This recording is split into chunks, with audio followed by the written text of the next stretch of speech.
යම් වස්තුවක් නිර්මාණය වී ඇති අංශු වල මධ්‍යන්‍ය චාලක ශක්තිය පිළිබඳ මිනුමක් ලෙස උෂ්ණත්වය හැඳින්විය හැකිය. ඒ කියන්නේ මේ අංශු ඔක්කොම හැදිලා තියෙන්නේ ඒවට තියෙනවා රත් කරනකොට නැත්නම් තාපය ලබා දෙනකොට චාලක ශක්තිය. ඒකට චාලක ශක්තිය වැඩි වෙන්න උෂ්ණත්වය වැඩි වෙනවා. හරි. එක්කෙනෙක් මට කියන්න මේ හැදිලා තියෙන අංශු සියල්ලෙහිම චාලක ශක්තිය බිඳුව වෙනවා. මොකක් වේවි? මේ වස්තුව දැන් මම ටිකක් ඕගොල්ලෝගේ මොලේ විහෙසවන්න නිකන් අර කවන්න පොඩ්ඩක් ප්‍රශ්නයක් වෙයි. මේ වස්තුව හැදිලා තියෙන අංශු වල චාලක ශක්තිය බිඳුවක්. මේකේ උෂ්ණත්වය ගැන මොකද්ද කියන්නේ? දැන් මම ඕගොල්ලන්ට කිව්වනේ මෙහෙම මේ අංශු වල චාලක ශක්තිය වැඩි වෙන්න උෂ්ණත්වය වැඩි වෙනවා. අංශු වල චාලක ශක්තිය අඩු වෙන්න වස්තුවේ උෂ්ණත්වය අඩු වෙනවා. මම කියේ චාලක ශක්තිය බිඳුව. උෂ්ණත්වය ගැන මොකද්ද කියන්නේ? ඉක්මනට මට උත්තරයක් ඕන. නැත්නම් වෙලාව යනවා. චාලක ශක්තිය බිඳුව වෙනවා. උෂ්ණත්වය ගැන මොකද්ද කියන්නේ?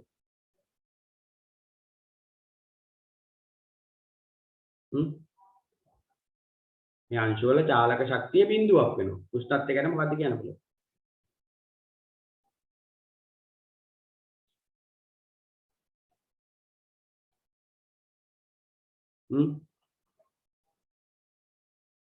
ඉක්මනට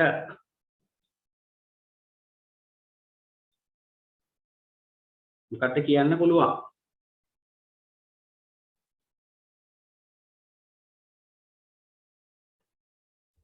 සමහර අය වෙනසක් නැහැ කියලා කියනවා. සමහර අය කියනවා අඩු වෙනවා කියලා. මේකට නිශ්චිත අගයක් තියෙනවා. බිඳුවයි කියන මොනවයි බිඳුව? උෂ්ණත්වය බිඳුවයි කියලා කියනවා. ඔය බිඳුව තමයි. මොකද්ද බිඳුව? මෙහෙම මතක තියාගන්න. මම කියන්නම්. යම් වස්තුවක ඒ වස්තුව හැදිලා තියෙන අංශු වල චාලක ශක්තිය බිඳුව වුණොත් හරිද? චාලක ශක්තිය බිඳුව වුණොත් මධ්‍යන්‍ය චාලක ශක්තිය. ඒක තමයි මේ ලෝකේ තියෙන අවම උෂ්ණත්වය. යම් වස්තුවක තිබිය හැකි අවම උෂ්ණත්වය ඒක. ඒක බිඳුව තමයි. හැබැයි ඒකේ උත්තරේ සෙල්සියස් බිඳුව නෙවෙයි. කෙල්වින් බිඳුව. යම් වස්තුවකට තිබිය හැකි අවම උෂ්ණත්වය තමයි කෙල්වින්. කෙල්වින් බිඳුව. හරිද? ඒක හොඳට මතක තියාගන්න. මේකෙන් දැන් මම ඒක තව ආයි කියන්නම් සරලව කියන්නම් මේවයි කියන චාලක ශක්තිය බිඳුව වුණොත් ඒක තමයි ලෝකේ තියෙන අඩුම උෂ්ණත්වය. ඒක අපි කියන්නේ කෙල්වින් වලින්. මොකද සෙල්සියස් වලින් නෙවෙයි. සෙල්සියස් කියන්නේ වෙනම එකක්. කෙල්වින් වලින්. හරිද? කෙල්වින් බිඳුවයි. අපි ඒක කතා කරගෙන යනකොට ඔයගොල්ලන්ට තේරෙයි. මම ඒක ඉස්සරහට ඕන නිසා තමයි දැන් නිකන් මෙතෙන්ට දැම්මේ ඒක. දැන් තේරුම් නැති වුණාට හිතන්න එපා ඒක. හරි. දැන් මට තව එකක් කියන්න. තාපය හා උෂ්ණත්වය කියන වචන දෙක සමානද වෙනස්ද? එක්කෙනෙක් මට උත්තරයක් දෙන්න. තාපය හා උෂ්ණත්වය කියන වචන දෙක සමානද වෙනස්ද? එකම දෙයකට භාවිතා කරන වචන දෙකක්ද නැත්නම් වෙනස් වචන දෙකක්ද? තාපය හා උෂ්ණත්වය. ඉක්මනට මට ඕන උත්තර වෙනස් කියලා සමහර අය උත්තර දාලා තියෙනවා. සමානයි කියන අය ඉන්නවද? තාපය හා උෂ්ණත්වය.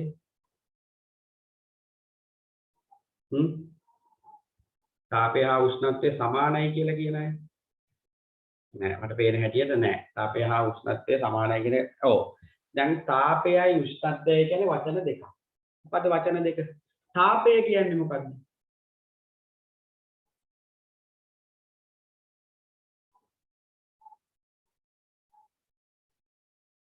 හොඳට මතක තියාගන්න. තාපයයි උෂ්ණත්වයයි කියන්නේ සමාන වචන නෙවෙයි. අර ඕගොල්ලෝ ස්කන්ධයයි බරයි කියන්නේ. ඒක අපි අර ඉදිනදා ජීවිතේදී භාවිතා කරනකොට ඒක සමාන වෙන්න පුළුවන්. විද්‍යාවේදීව සමාන වචන නෙවෙයි. ස්කන්ධය බර. ඒ දෙක. ඒ වගේ තාපයයි උෂ්ණත්වයයි මේ සමහර අයගේ ඔළුවේ මේවා තියෙන නිසා මම මේවා निराකරණය කරලා යවන්නේ.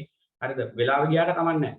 තාපයයි උෂ්ණත්වයයි කියන්නේ වෙනස් වචන දෙකක්. වෙනස් සංසිද්ධි දෙකක්. තාපය කියන්නේ දරුව ශක්තිය. ඒකනේ අපි කියන්නේ තාප ශක්තිය කියලා. ඒක මනින්නේ ජූල් වලින්. එහෙම හරිය හිතන්න පුළුවන් නේ. තාපය කියන්නේ ශක්තියක්. ඒක මනින්නේ ජූල් වලින්. හරිද?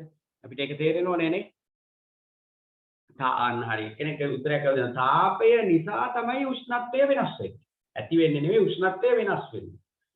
යම් වස්තුවකට තාපය ලැබෙනවා නම් ඒකේ උෂ්ණත්වය වැඩි වෙනවා. හරිද? දැන් ඕගොල්ලෝ වතුර ටිකක් ලිපේ තියලා රත් කරනවා නම් ගින්දර දාලා අන්නේ වතුරේ ජලයේ උෂ්ණත්වය වැඩි වෙනවා. වතුර ටිකක් භාජනයකට දාලා ශීතකරණයකට දැම්මොත් ජලයේ උෂ්ණත්වය අඩු වෙනවා. තාපය ඉවත් වෙනකොට උෂ්ණත්වය අඩු වෙනවා. මේ බලන්නකෝ මෙතන. තාපය ලැබෙනකොට අංශු මොකද්ද වෙන්නේ? මේ මම මෙහෙම කරනවා කියන්නේ මොකද්ද? අංශු වල චාලක ශක්තිය, අංශු චලනය වෙන ප්‍රමාණය වැඩි වෙනවා. තාපය ලැබෙනකොට අංශු වල චාලක ශක්තිය වැඩි වෙනවා. චාලක ශක්තිය වැඩි වෙනකොට කියන්නේ මධ්‍යන්න චාලක ශක්තිය පිළිබඳ මිනුමක්. ඔයගොල්ලෝ මධ්‍යන්න හොයන්න දන්නෝනේ. හරිද? එවරේජ් එක හොයන්නේ. අර මේ ඔයගොල්ලෝ විභාගේ report එකේ තියෙන ඔයගොල්ලෝගේ එවරේජ් එක හොයන ඇති. මොකද කරන්නේ? හරිද? ඔයගොල්ලෝ කරන්නේ ඔක්කොම විෂයන් ටික එක්කව කරලා විෂයන් ගානෙන් බෙදන්නේ. අන්න ඒ වගේ මේ අංශු ඔක්කොගේම චාලක ශක්තිය එක්කව කරලා ඒකෙන් ලැබෙන මධ්‍යන චාලක ශක්තිය ගත්තා. ඒක පිළිබඳ මිනුමක් තමයි උෂ්ණත්වය. එහෙනම් තාපය ලබා දෙනකොට උෂ්ණත්වය වැඩි වෙනවා. තාපය ඉවත් කරනකොට උෂ්ණත්වය අඩු වෙනවා. එහෙනම් තාපය උෂ්ණත්වය සමාන වචන දෙක. තාපය කියලා කියන්නේ උෂ්ණත්වය වැඩි වස්තුවක ඉඳලා උෂ්ණත්වය අඩු වස්තුවකට ගලා යන ශක්තිය. උෂ්ණත්වය වැඩි තැන ඉඳලා අඩු තැනට යන ශක්තියට තමයි කියන්නේ තාපය. උෂ්ණත්වය කියන්නේ වස්තුවක් හැදිලා තියෙන අංශු වල මධ්‍යන්න චාලක ශක්තිය පිළිබඳ මිනුම.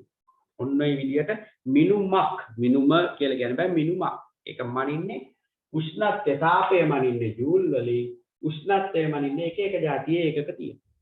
උෂ්ණත්වය මනින්න තියෙන එක එකකයක් තමයි අපි ඉගෙනගෙන ඉතන සෙල්සියස් අංශක. උෂ්ණත්වය මනින්න තව එකකයක් තමයි අපි ඉගෙනගෙන ඉතන ෆැරන්හයිට් අංශක. උෂ්ණත්වය මනින්න තව එකකයක් විදිහට අපි ඉගෙනගෙන ඉතන කෙල්වින්. එහෙනම් උෂ්ණත්වය මනින්න ඒකක කිහිපයක් තියෙනවා. සෙල්සියස් අංශක, ෆැරන්හයිට් අංශක, කෙල්වින් අංශක කතාවක් නැහැ. කෙල්වින්. මේ ඔක්කොම කැපිටල් ලකුණු. ඇයි කැපිටල් වෙන්නේ? මේ කැපිටල් විදිහට ගන්නේ? Celsius capital, Fahrenheit capital, Kelvin capital, I capital. කවුරු හරි කෙනෙක් හොයාගත්ත නිසා මුල අකුර කැපිටල්. හොයාගත්තා. එයාගේ නමින් සංකේත දීලා තියෙනවා. කවුරු හරි කෙනෙක් තමයි හොයාගන්නේ.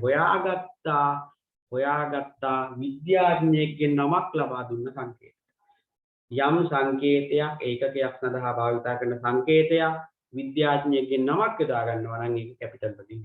එහෙනම් අපිට අපේ ඔළුවට යන්න ඕන සෙල්සියස් කියලා කවුරු හරි ඉන්න ඕන. ෆැරන්හයිට් කියලා කවුරු හරි මේ ලෝකේ ඉඳලා තියෙනවා. කෙල්වින් කියලා කවුරු හරි මේ ලෝකේ ඉඳලා තියෙනවා. ඇත්තටම ඉඳලා තියෙනවා. ඒගොල්ලෝ තමයි මේ පරිමාණ හොයාගෙන තියෙන්නේ. සෙල්සියස් පරිමාණය හොයාගත්තේ සෙල්සියස්. ෆැරන්හයිට් පරිමාණය හොයාගත්තේ ෆැරන්හයිට්. කෙල්වින් පරිමාණය හොයාගත්තේ කෙල්වින්. ඒගොල්ලොන්ට කවුරුයක් විදියට ඒගොල්ලොන්ගේ නම් වලින් මේව නම් කරා. හරි. දැන් එහෙනම් උෂ්ණත්වය කියන එක ඕගොල්ලන්ට පැහැදිලි. තාපයයි උෂ්ණත්වයයි කියන්නේ දෙකක් කියන එකත් ඕගොල්ලෝ පැහැදිලි. තාපය කියන්නේ ශක්තියක් කියන එකත් පැහැදිලි. උෂ්ණත්වය කියන්නේ අංශු වල මධ්‍යන්න චාලක ශක්තිය පිළිබඳ මිනුමක් කියන එකත් පැහැදිලි. ආයි පාඩම් කරන්න යන්න එපා ඕවා. හරිද? හරියට ඔළුවට දාගන්න. මම තාපයේ පාඩම ගොඩාක් ලේසි. අනිවාර්යෙන් හරිද? ඒ කියන දේවල් හොඳට අවබෝධ කරගන්න ලේසි. අමාරු නම් මම කියනවා අමාරුයි කියලා. අමාරු පාඩම් වලදී මම ඔයගොල්ලන්ට කියනෝනේ අමාරුයි කියලා. හරිද? තාපයේ පාඩම ලේසි. ඕන කෙනෙකුට තේරුම් ගන්න පුළුවන්. ඒ මට්ටමේ පාඩම. ඒ වගේම තාපයේ පාඩමෙන් ගොඩ යන්නත් පුළුවන්. මේ අපේ කාලේ විභාග ලියනකොට අපි ගොඩ ගියේ ඔය වගේ පාඩම් වලින්. හරිද? අපි අමාරු ඒවා දැන් ඒක දැන් බෑ. ඒ කාලේ පුළුවන්. ඒ කාලේ හෘදය එනවා නම් හෘදයම තමයි ආයි. මුළු ප්‍රශ්නේම හෘදයෙන්. එතකොට හෘදය දන්න මනුස්සයට හෘදය දන්න ළමයට ඒකට උපරිම ලකුණු ගන්න පුළුවන්. තාපය එහෙම Q සමාන MCT-ටත් එක්ක ප්‍රශ්නයක් එනවා. තනිකර තාපයෙන් ඉන්නේ. ඉතින් හොඳට තාපය දැන් ඒ කාලේ ගුරුවරු එහෙමයි කරන්නේ. ඔක්කොම උගන්වන්නේ නැහැ. හරිද? අපේ කාලේ ගුරුවරු ඔක්කොම උගන්වන්නේ නැහැ. දැන් තමයි අපි මේ මැරීගෙන මුළු විෂය නිර්දේශයම උගන්වන්නේ. මේ විෂය නිර්දේශය මම දැක්ක දාලා තියෙනවා. මේ 11 වසරේ කොහෙද විද්‍යාව දවස් 300 ගානකට කොහෙද උගන්වන්නේ සිලබස් එකක් තියෙන්නේ. මට මතක නැහැ ඒකේ දවස් ගානක්. හරිද? ඒ වගේ ඉස්කෝලේ උගන්වන්නේ සාමාන්‍යයෙන් දවස් 100 ගානක් වගේ. හරිද? එතකොට බලන්න කොච්චර පරතරයක් තියෙනවද කියලා. විෂය නිර්දේශ ඇදීමේ ගැටලු. ලොකු ගැටලු තියෙනවා ලංකාවේ අධ්‍යාපන රටාවේ. හරිද? මේ වගේ. දැන් අපි ඉගෙන ගන්න මේ ඊළඟ තව දෙයක් තමයි මේ අපි ඉගෙන ගන්න වැඩිපුර අනවශ්‍ය දේවල්. මේවා මහලොකුට වෙලා ගැලපෙන්නේ හැම කෙනාටම ඕනේ නැහැ. ගැලපෙන්නේ නැහැ කියන හැම කෙනාටම ඕනේ නැහැ. ඕන අය ඉන්නවා. සමහර ශාස්ත්‍රවල. සමහර අයට මේක අවශ්‍යම නැහැ. හරිද?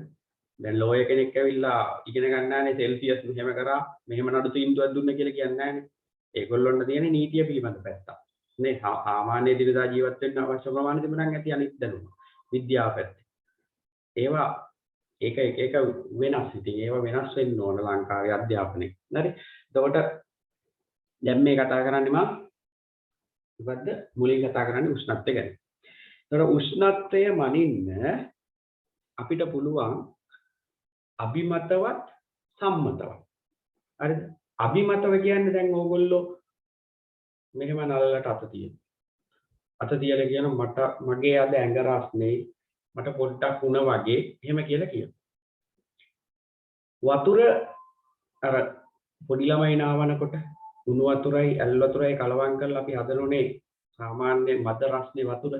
එතකොට අපි ඇඟිලි ටික දාලා බලලා කියනවා තව පොඩ්ඩක් ඇල් වතුර ටිකක් කලවම් කරා නම් හොඳයි. එහෙම කියනෝනේ නේ. කිරි බෝතලේ පොඩි ළමයින්ට බොන්න කලින් උණුද කියලා බලන්න.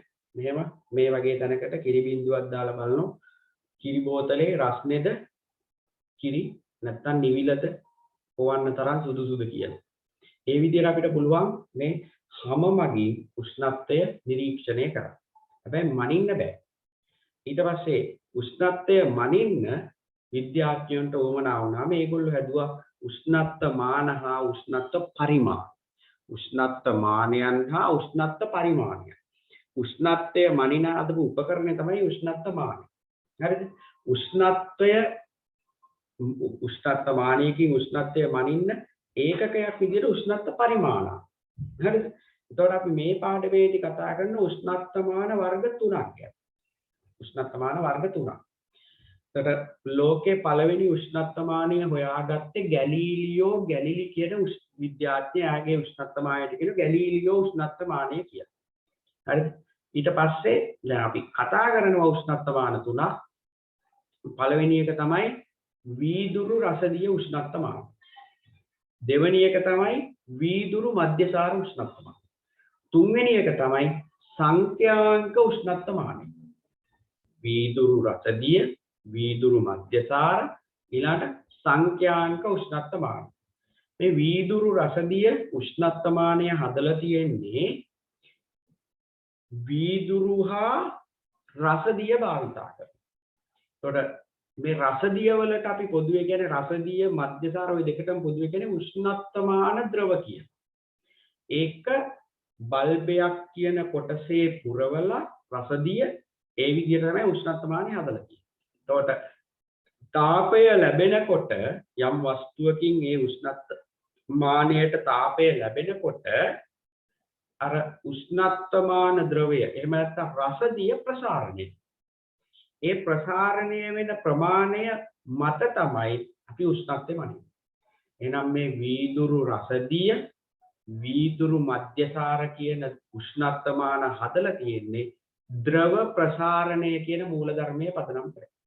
ඒ කියන්නේ අපි දැන් බල්බය රත් වෙච්ච එකක ගිල්ලුවා නම් උෂ්ණත්වය මනිනවා නම් ඒ උෂ්ණත්වමානයේ බල්බය හොඳින් ස්පර්ශ වෙලා තියෙනවා.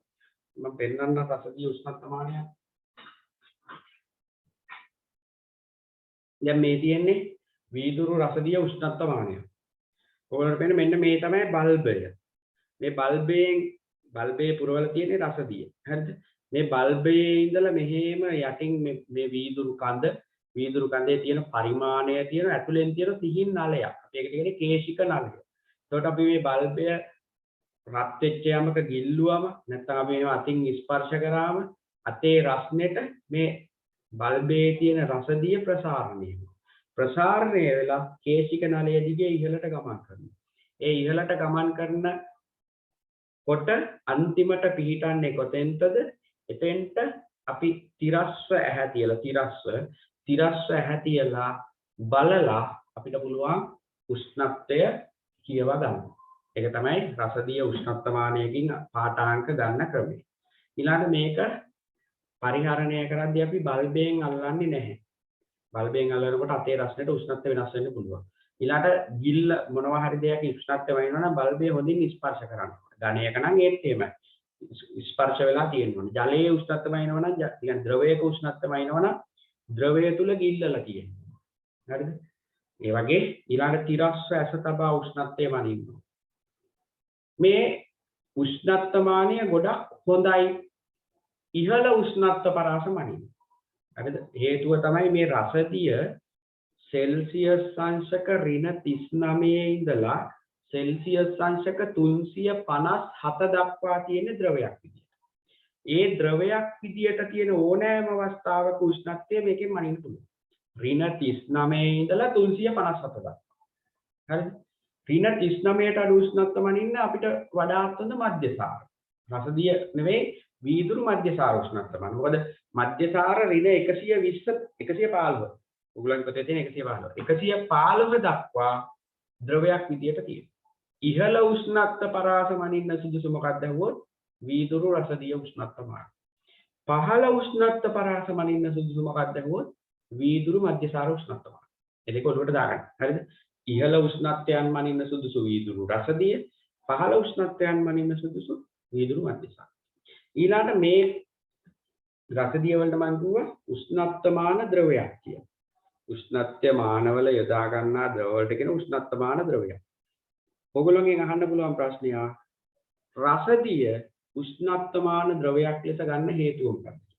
නැත්නම් තව විදිහකට අහන්න පුළුවන් උෂ්ණත්වමාන ද්‍රවයක ලක්ෂණ මොනවාද? එකක් තමයි අර මම දැන් කිව්වේ. පුළුල් උෂ්ණත්ව පරාසයක් තුල ද්‍රවයක් ලෙස පැවතී. මෙයා සෙල්සියස් අංශක -39 ඉඳලා සෙල්සියස් අංශක 357 දක්වා තියෙන ද්‍රවයක් විදිහට. අපි හිතමු සෙල්සියස් අංශක 60 දී වාෂ්ප වෙනවා කියලා. එතකොට ඒ උෂ්ණත්වමානයෙන් මනින්න පුළුවන් 60 දක්වා විතරයි. ඊට පස්සේ ද්‍රවයක් නැහැ නේ අතන. ඒතර වාෂ්පේ කොහේ යනවද කියලා අපිට පේන්නේ. හරිද? ඒක නිසා පුළුල් පරාසයක් තුල ද්‍රවයක් ලෙස පැවතීම ඔන්න එකක්. හරිද? පුළුල් උෂ්ණත්ව පරාසයක් තුල ද්‍රවයක් ලෙස පැවතීම. අනිත් එක තමයි ඒකාකාර ප්‍රසාරණය. අපිට ඔන්න මම මේක මනිනකොට සෙල්සියස් අංශක 10කදී රසදිය මත මෙච්චරක් ඉහළ ගියා. මෙන්න මේ මගේ ඇඟිලි දෙක තියෙන මට්ටමට ගියා. ඊළඟ සෙල්සියස් අංශක 10දී මෙතන ඉඳලා මෙතෙන්ට ඉහළ යනවා. මේ මට්ටම. දැන් මේක ඒකාකාර ප්‍රසාරණයක් නෙවෙයි. පළවෙනි සෙල්සියස් 10දී මෙච්චරක් ඉහළ ගිහින් දෙවෙනි සෙල්සියස් 10දී මෙච්චරක්. මේ ප්‍රමාණය වගේ දෙගුණයක්. වැඩක් නැහැ. මනින්න බෑ. එකම මට්ටම වෙනවනේ. පළවෙනි සෙල්සියස් 10 මෙච්චරක් රසදිය කඳ ඉහළ ගියා නම් දෙවෙනි සෙල්සියස් 10ත් මෙච්චරයි. තුන්වෙනි 10ත් මෙච්චරයි. එකම ගානට ඕන ප්‍රසාරණය. හරිද? ඒකාකාර ප්‍රසාරණය. ඒකාකාර ප්‍රසාරණයක් තිබිය යුතුයි. පුළුල් පරාසයක් තුල ද්‍රවයක් ලෙස පැවතිය යුතුයි. හොඳ තාප සන්නායකයක් වෙයි. මොකද තාපේ උරා ගන්න එපා. උරාගෙනනේ මේක ඉහළ යන්නේ. ඔන්න ඔය තුන තියෙන රසදිය, ඔය තුනම තියෙන රසදිය වලක් තියෙන මධ්‍යසාර වලක් තියෙන. ඒක නිසා අපි කියනවා මේ දෙකම හොඳ උෂ්ණත්වමාන ද්‍රව. ජලය වගේ උෂ්ණත්වමාන ද්‍රව විදිහට ගන්නෙ නැහැ. හරිද? ඔය දැන් අපි කතා කරේ වීදුරු රසදිය, වීදුරු මධ්‍යසාර. වීදුරු මධ්‍යසාරවල මේ බල්බේ පුරවල තියෙන මධ්‍යසාර. අර මධ්‍යසාර පේන්නේ නැති නිසා අවර්ණ නිසා වර්ණ ගන්නවා. සතු පාටි. වර්ණ ගැන්වූ මධ්‍යසාර තමයි මෙතන පුරවලා තියෙන්නේ. හරිද? ඊළඟට මේ මධ්‍යසාර උෂ්ණත්වමාන වඩාත් සුදුසු පහළ උෂ්ණත්ව පරාසමණි.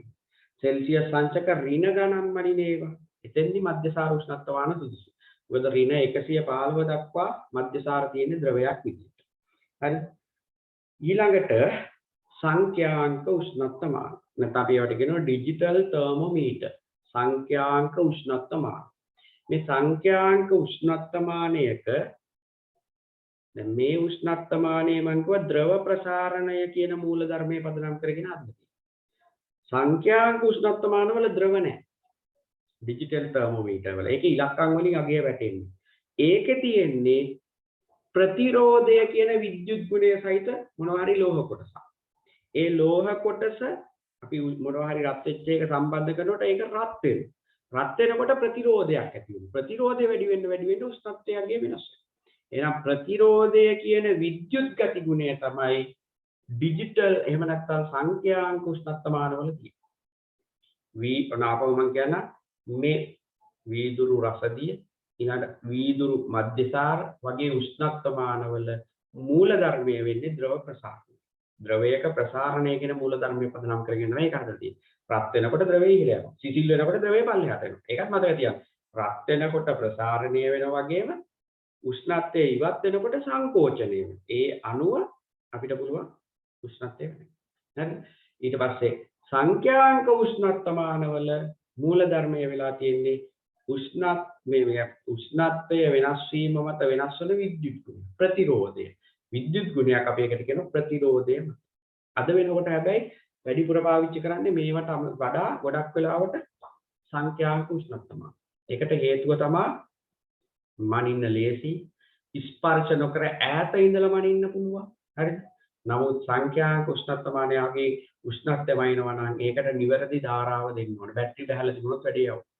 දැන් ඔයගොල්ලෝගේ ඉස්කෝලේ තියෙනවා නම් උණ බලන්න අර ඩිජිටල් තර්මෝමීටරයක් ස්පර්ශ නොකර ඈතින් අල්ලලා ඒකේ බැටරි වල වෝල්ටීයතාව වෙනස් වුණොත් හරියටම ඇනෙන්නේ නැහැ. ඒක අවාසියක්. මේකේ තියෙන අවාසියක් තමයි මේක කැඩුනොත් රසදිය පරිසරයට එකතු වෙනවා. රසදිය කියන්නේ බැරලෝකය. ඒක අහිත කරන්නේ. හරිද? උන් ඔය දෙක තමයි අපිට අවාසි විදියට කතා කරන්න තියෙන්නේ.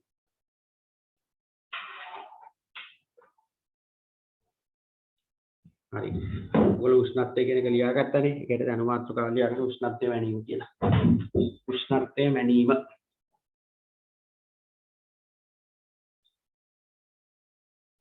උෂ්ණත්වය මැනීම. ප්‍රශ්නයක් අහලා තියෙනවා පෙබරවාරි වල O level තියයිද කියලා. ඔයගොල්ලන්ට මොකක්ද හිතෙන්නේ? එලියා ගන්න හැම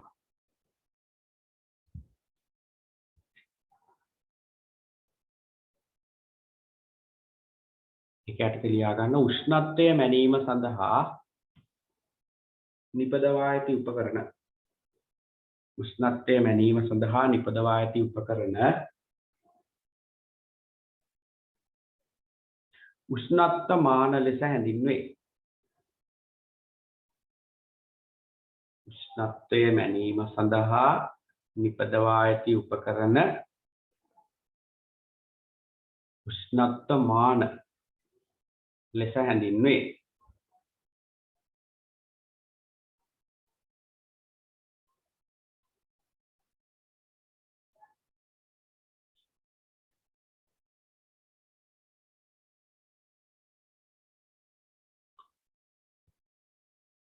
ඊළඟ රූලෙන්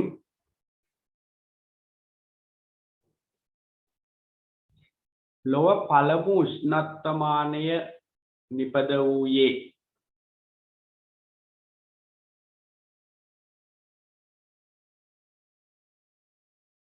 ලොව පළමු උෂ්ණත්වමානය නිපද වූයේ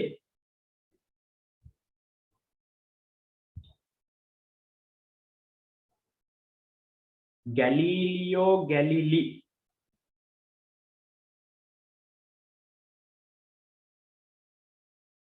ගැලීලියෝ ගැලිලි විසිනි.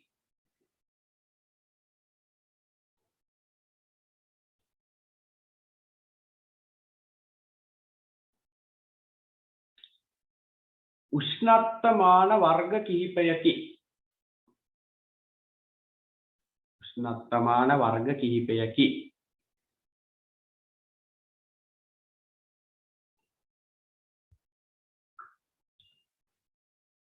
පළවෙනි එක වීදුරු රසදිය උෂ්ණත්වමානය.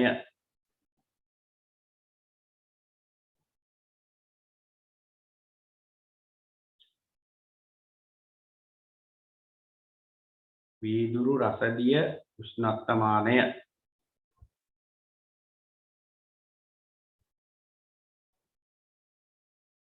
දෙක වීදුරු මධ්‍යසාර උෂ්ණත්වමානය.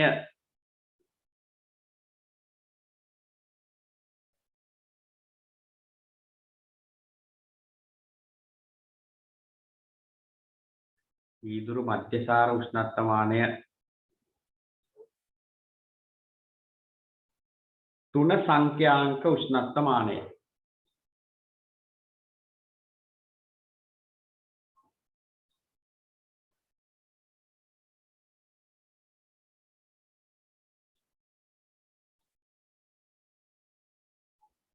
ආයෙත් ඔතන යටින් ලියා ගන්න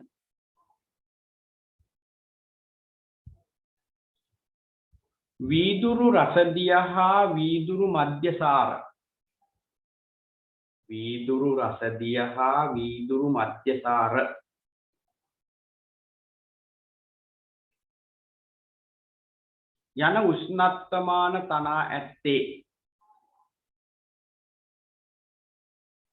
යන උෂ්ණත්වමාන තනා ඇත්තේ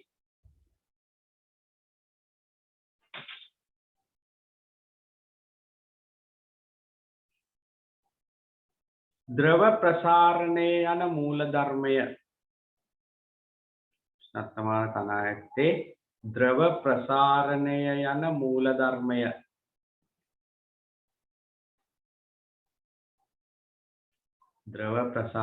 යන මූලධර්මය පදනම් කරගෙන වේ.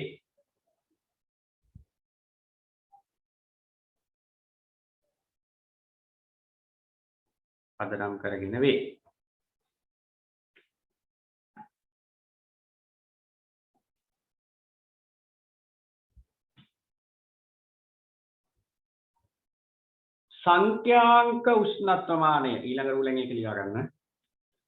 සංඛ්‍යාංක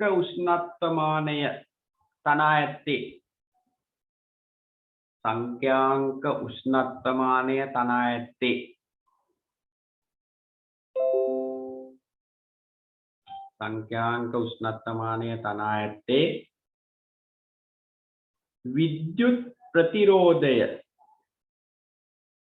විද්‍යුත් ප්‍රතිරෝධය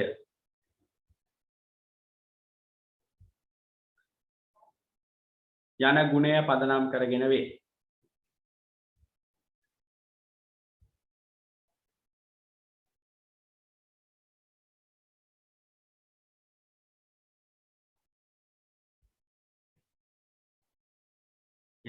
පදනම් කරගෙන වේ.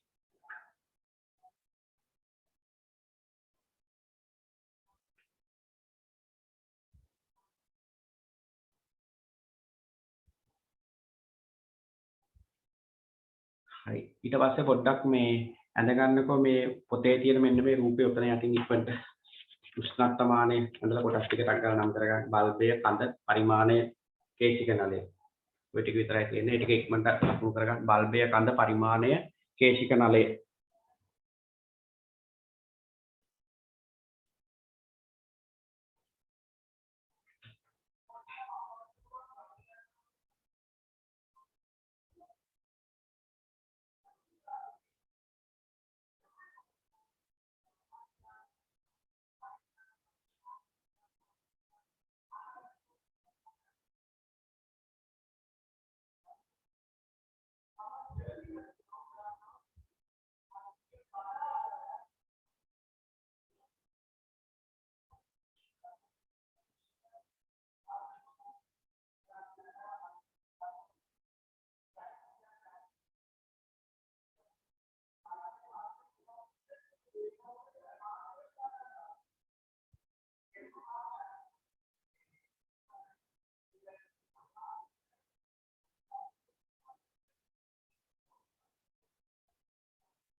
හරිද?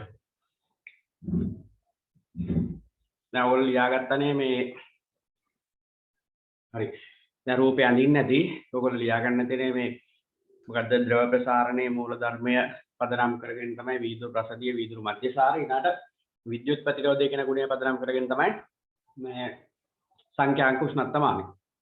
හරි ඊට පස්සේ පොඩක් කැටින් ලියා ගන්න උෂ්ණත්වමානය යන්තනේ. පොතේ යටි පොඩි මාතෘකාවක් ලියා ගන්න උෂ්ණත්වමාන ද්‍රවයක ලක්ෂණ කියලා.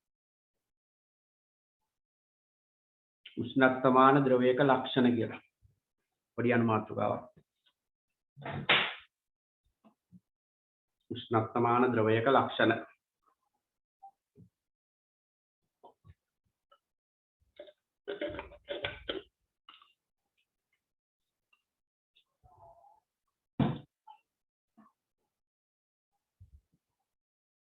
अंक 1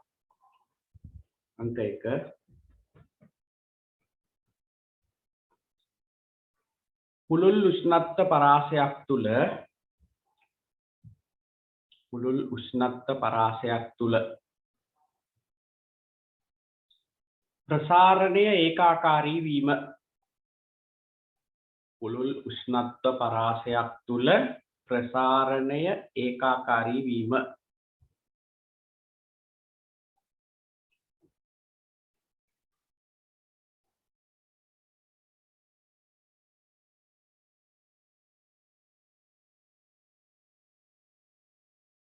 ප්‍රසාරණය ඒකාකාර වීම.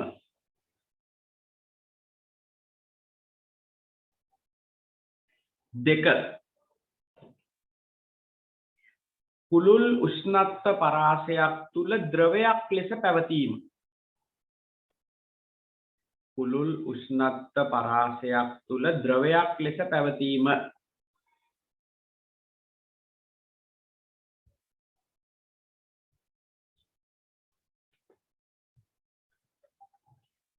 පුළුල් උෂ්ණත්ව පරාසයක් තුල ද්‍රවයක් ලෙස පැවතීම.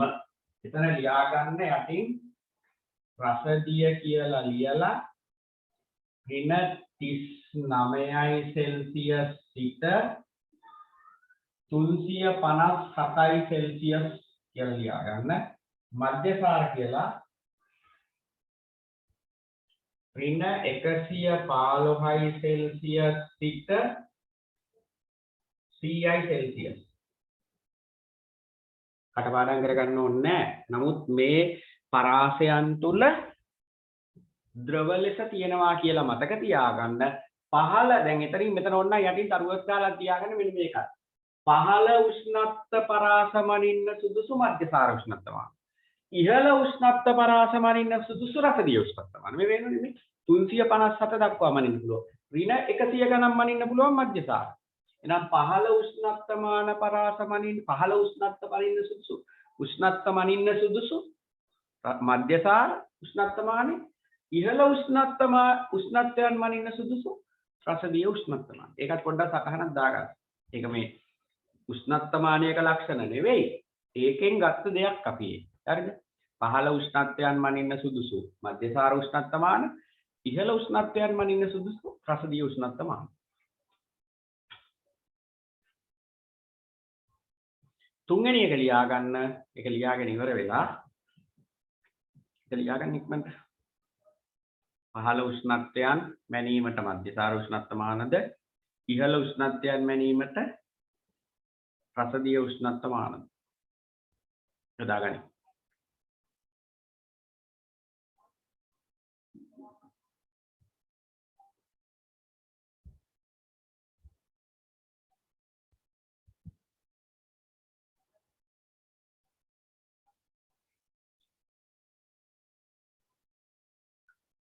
තුන්වෙනි එක ලියා ගන්න අංක 3 හොඳ තාප සන්නායකයක් වීම. හොඳ තාප සන්නායකයක් වීම.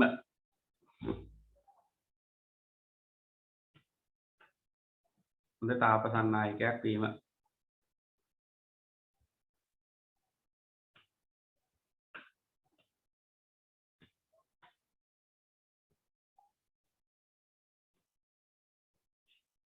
හරි ඊළඟට අපි යමු උෂ්ණත්ව පරිමාණ වලට.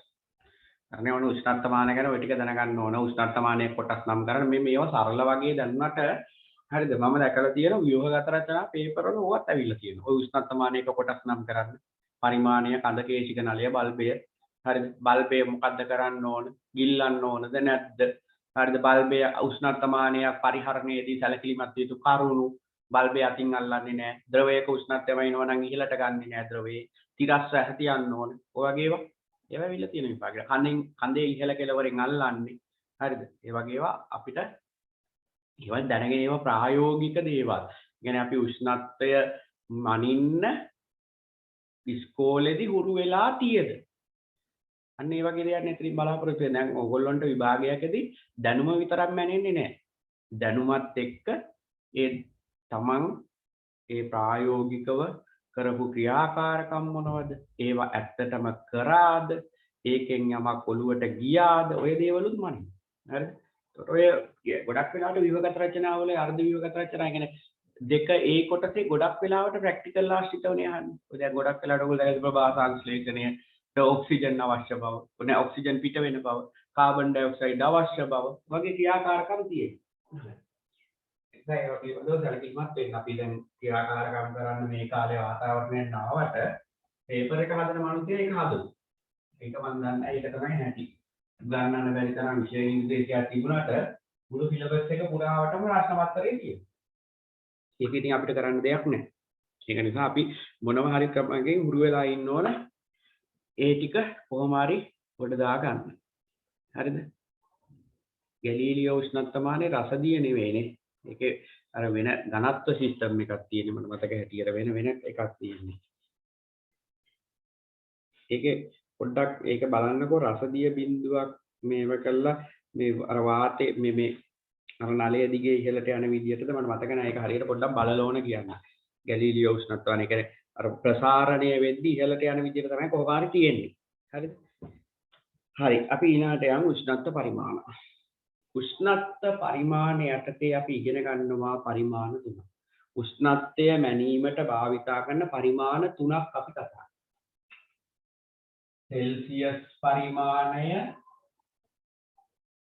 सेल्सियस परिमाणय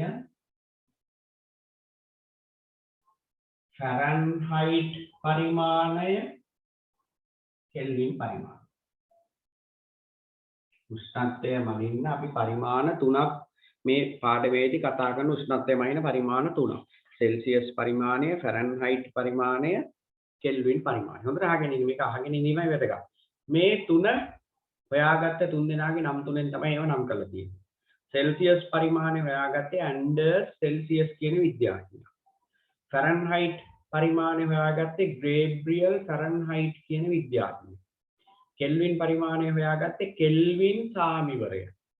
සෙල්සියස් පරිමාණය Anders Celsius, Gabriel Fahrenheit, Kelvin සාමි. හරිද? එතකොට මේ ඕනම උෂ්ණත්ව පරිමාණයක තියෙනවා නොවෙනස් වන ලක්ෂණ. අගින් මේක එකපාරට කිව්වට තේරෙන්නේ නැහැ, මටත් තේරුන්නේ නැහැ ඒක. ඕනම උෂ්ණත්ව පරිමාණයක තියෙනවා වෙනස් නොවන ලක්ෂණ. ඒ වෙනස් නොවන ලක්ෂණ වලට කියන්නේ අචල ලක්ෂණ කියලා. හරිද? උෂ්ණත්ව දැන් ඕගොල්ලන්ට උනත් උෂ්ණත්ව පරිමාණයක් හදන්න පුළුවන්. උෂ්ණත්ව පරිමාණයක් හැදුවොත් ඒකේ තියෙන්න ඕන වෙනස් නොවන තැන් දෙකක්. අපි ඒවට කියන්නේ අචල ලක්ෂණ. ඒ දෙක නම් කරන පහළ අචල ලක්ෂය හා ඉහළ අචල ලක්ෂය කියලා. ඒක වෙනස් වෙන්න බෑ. නොවෙනස් ලක්ෂ දෙකක්. උෂ්ණත්වය මැනීමේදී යම් උෂ්ණත්ව පරිමාණයක් යොදා ගන්නවා නම් ඒ උෂ්ණත්ව පරිමාණයේ තියෙනවා නොවෙනස් වන ලක්ෂ දෙක. හරිද? ඒක තියෙන්නේ ඒක හදා ගන්න. නැත්නම් අපිට හදා ගන්න බෑ. උෂ්ණත්ව පරිමාණය හදා ගන්න බෑ. ඒ හදා ගන්න ඕන කමට නොවෙනස් ලක්ෂ දෙකක් හදාගෙන තියෙනවා. අපි තීරණය කරනවා. ඒක තීරණය කරන්නේ දැන් මම උෂ්ණත්ව පරිමාණයක් හදනවා නම් මම ඒක තීරණය කරනවා. වෙන කවුරු හරි උෂ්ණත්ව පරිමාණයක් හදනවා එයා තමයි මේ නොවෙනස් ලක්ෂ දෙක තීරණය කරන්නේ. හරිද? එහෙම කිව්වට ඔයගොල්ලන්ට තේරෙන්නේ නැත්නම් මෙන්න මෙහෙම බලන්න.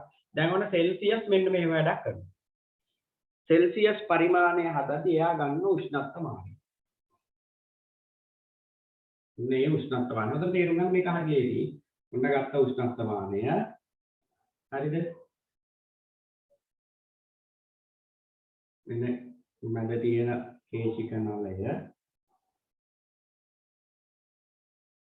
මෙතන තියෙන බල්බේ රසදිය පුළුවන්. දැන් මේකේ පරිමාණයක් නැහැ. හොඳේ පරිමාණය දැන් සෙල්සියස් පරිමාණය හදන්න තමයි මෙයා හදන්නේ. මේකේ ලකුණු කරලා නැහැ මට. ඉස්සෙල්ලාම මෙයා සාමාන්‍ය වායුගෝලීය පීඩනයේදී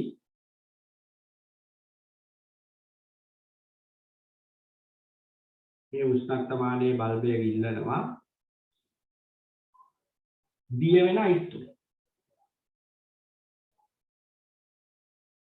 ඔකේද ගිල්ලන්නේ දිය වෙන අයිස් ඇතුලේ.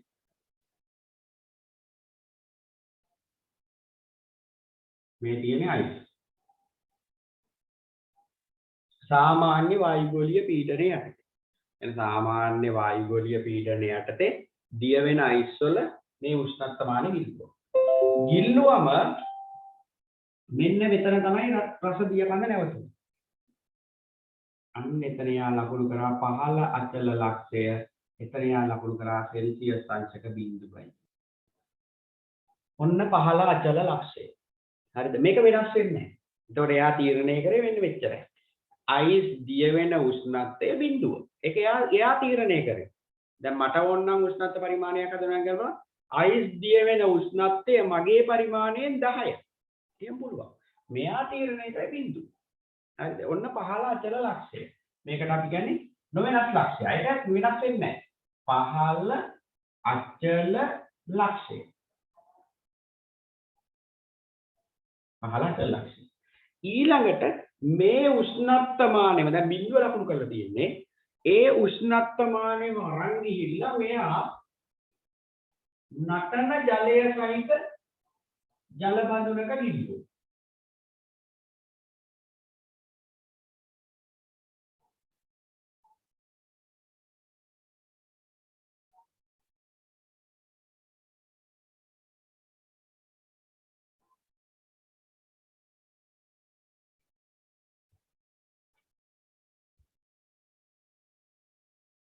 හරි දැන් මේකේ ජලය නටනවා.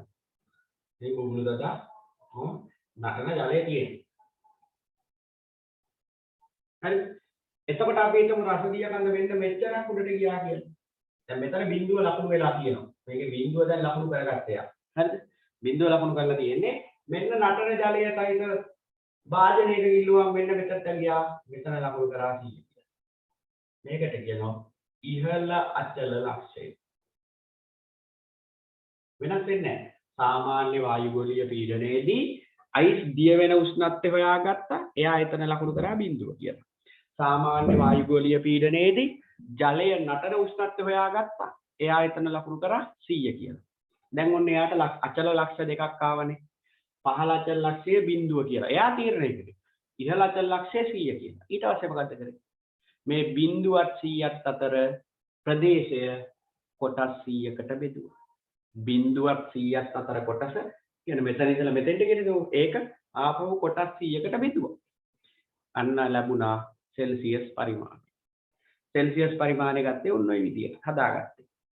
සාමාන්‍ය වායුගෝලීය පීඩනයේදී අයිස් දිය වෙන උෂ්ණත්වයේ බිඳුව ලෙසගෙන සාමාන්‍ය වායුගෝලීය පීඩනයේදී ජලය නටන උෂ්ණත්වය නැත්නම් ජලය නටමින් වාෂ්ප වන උෂ්ණත්වයේ සෙල්සියස් අංශක 100 ලෙසගෙන ඒ අතර කොටස්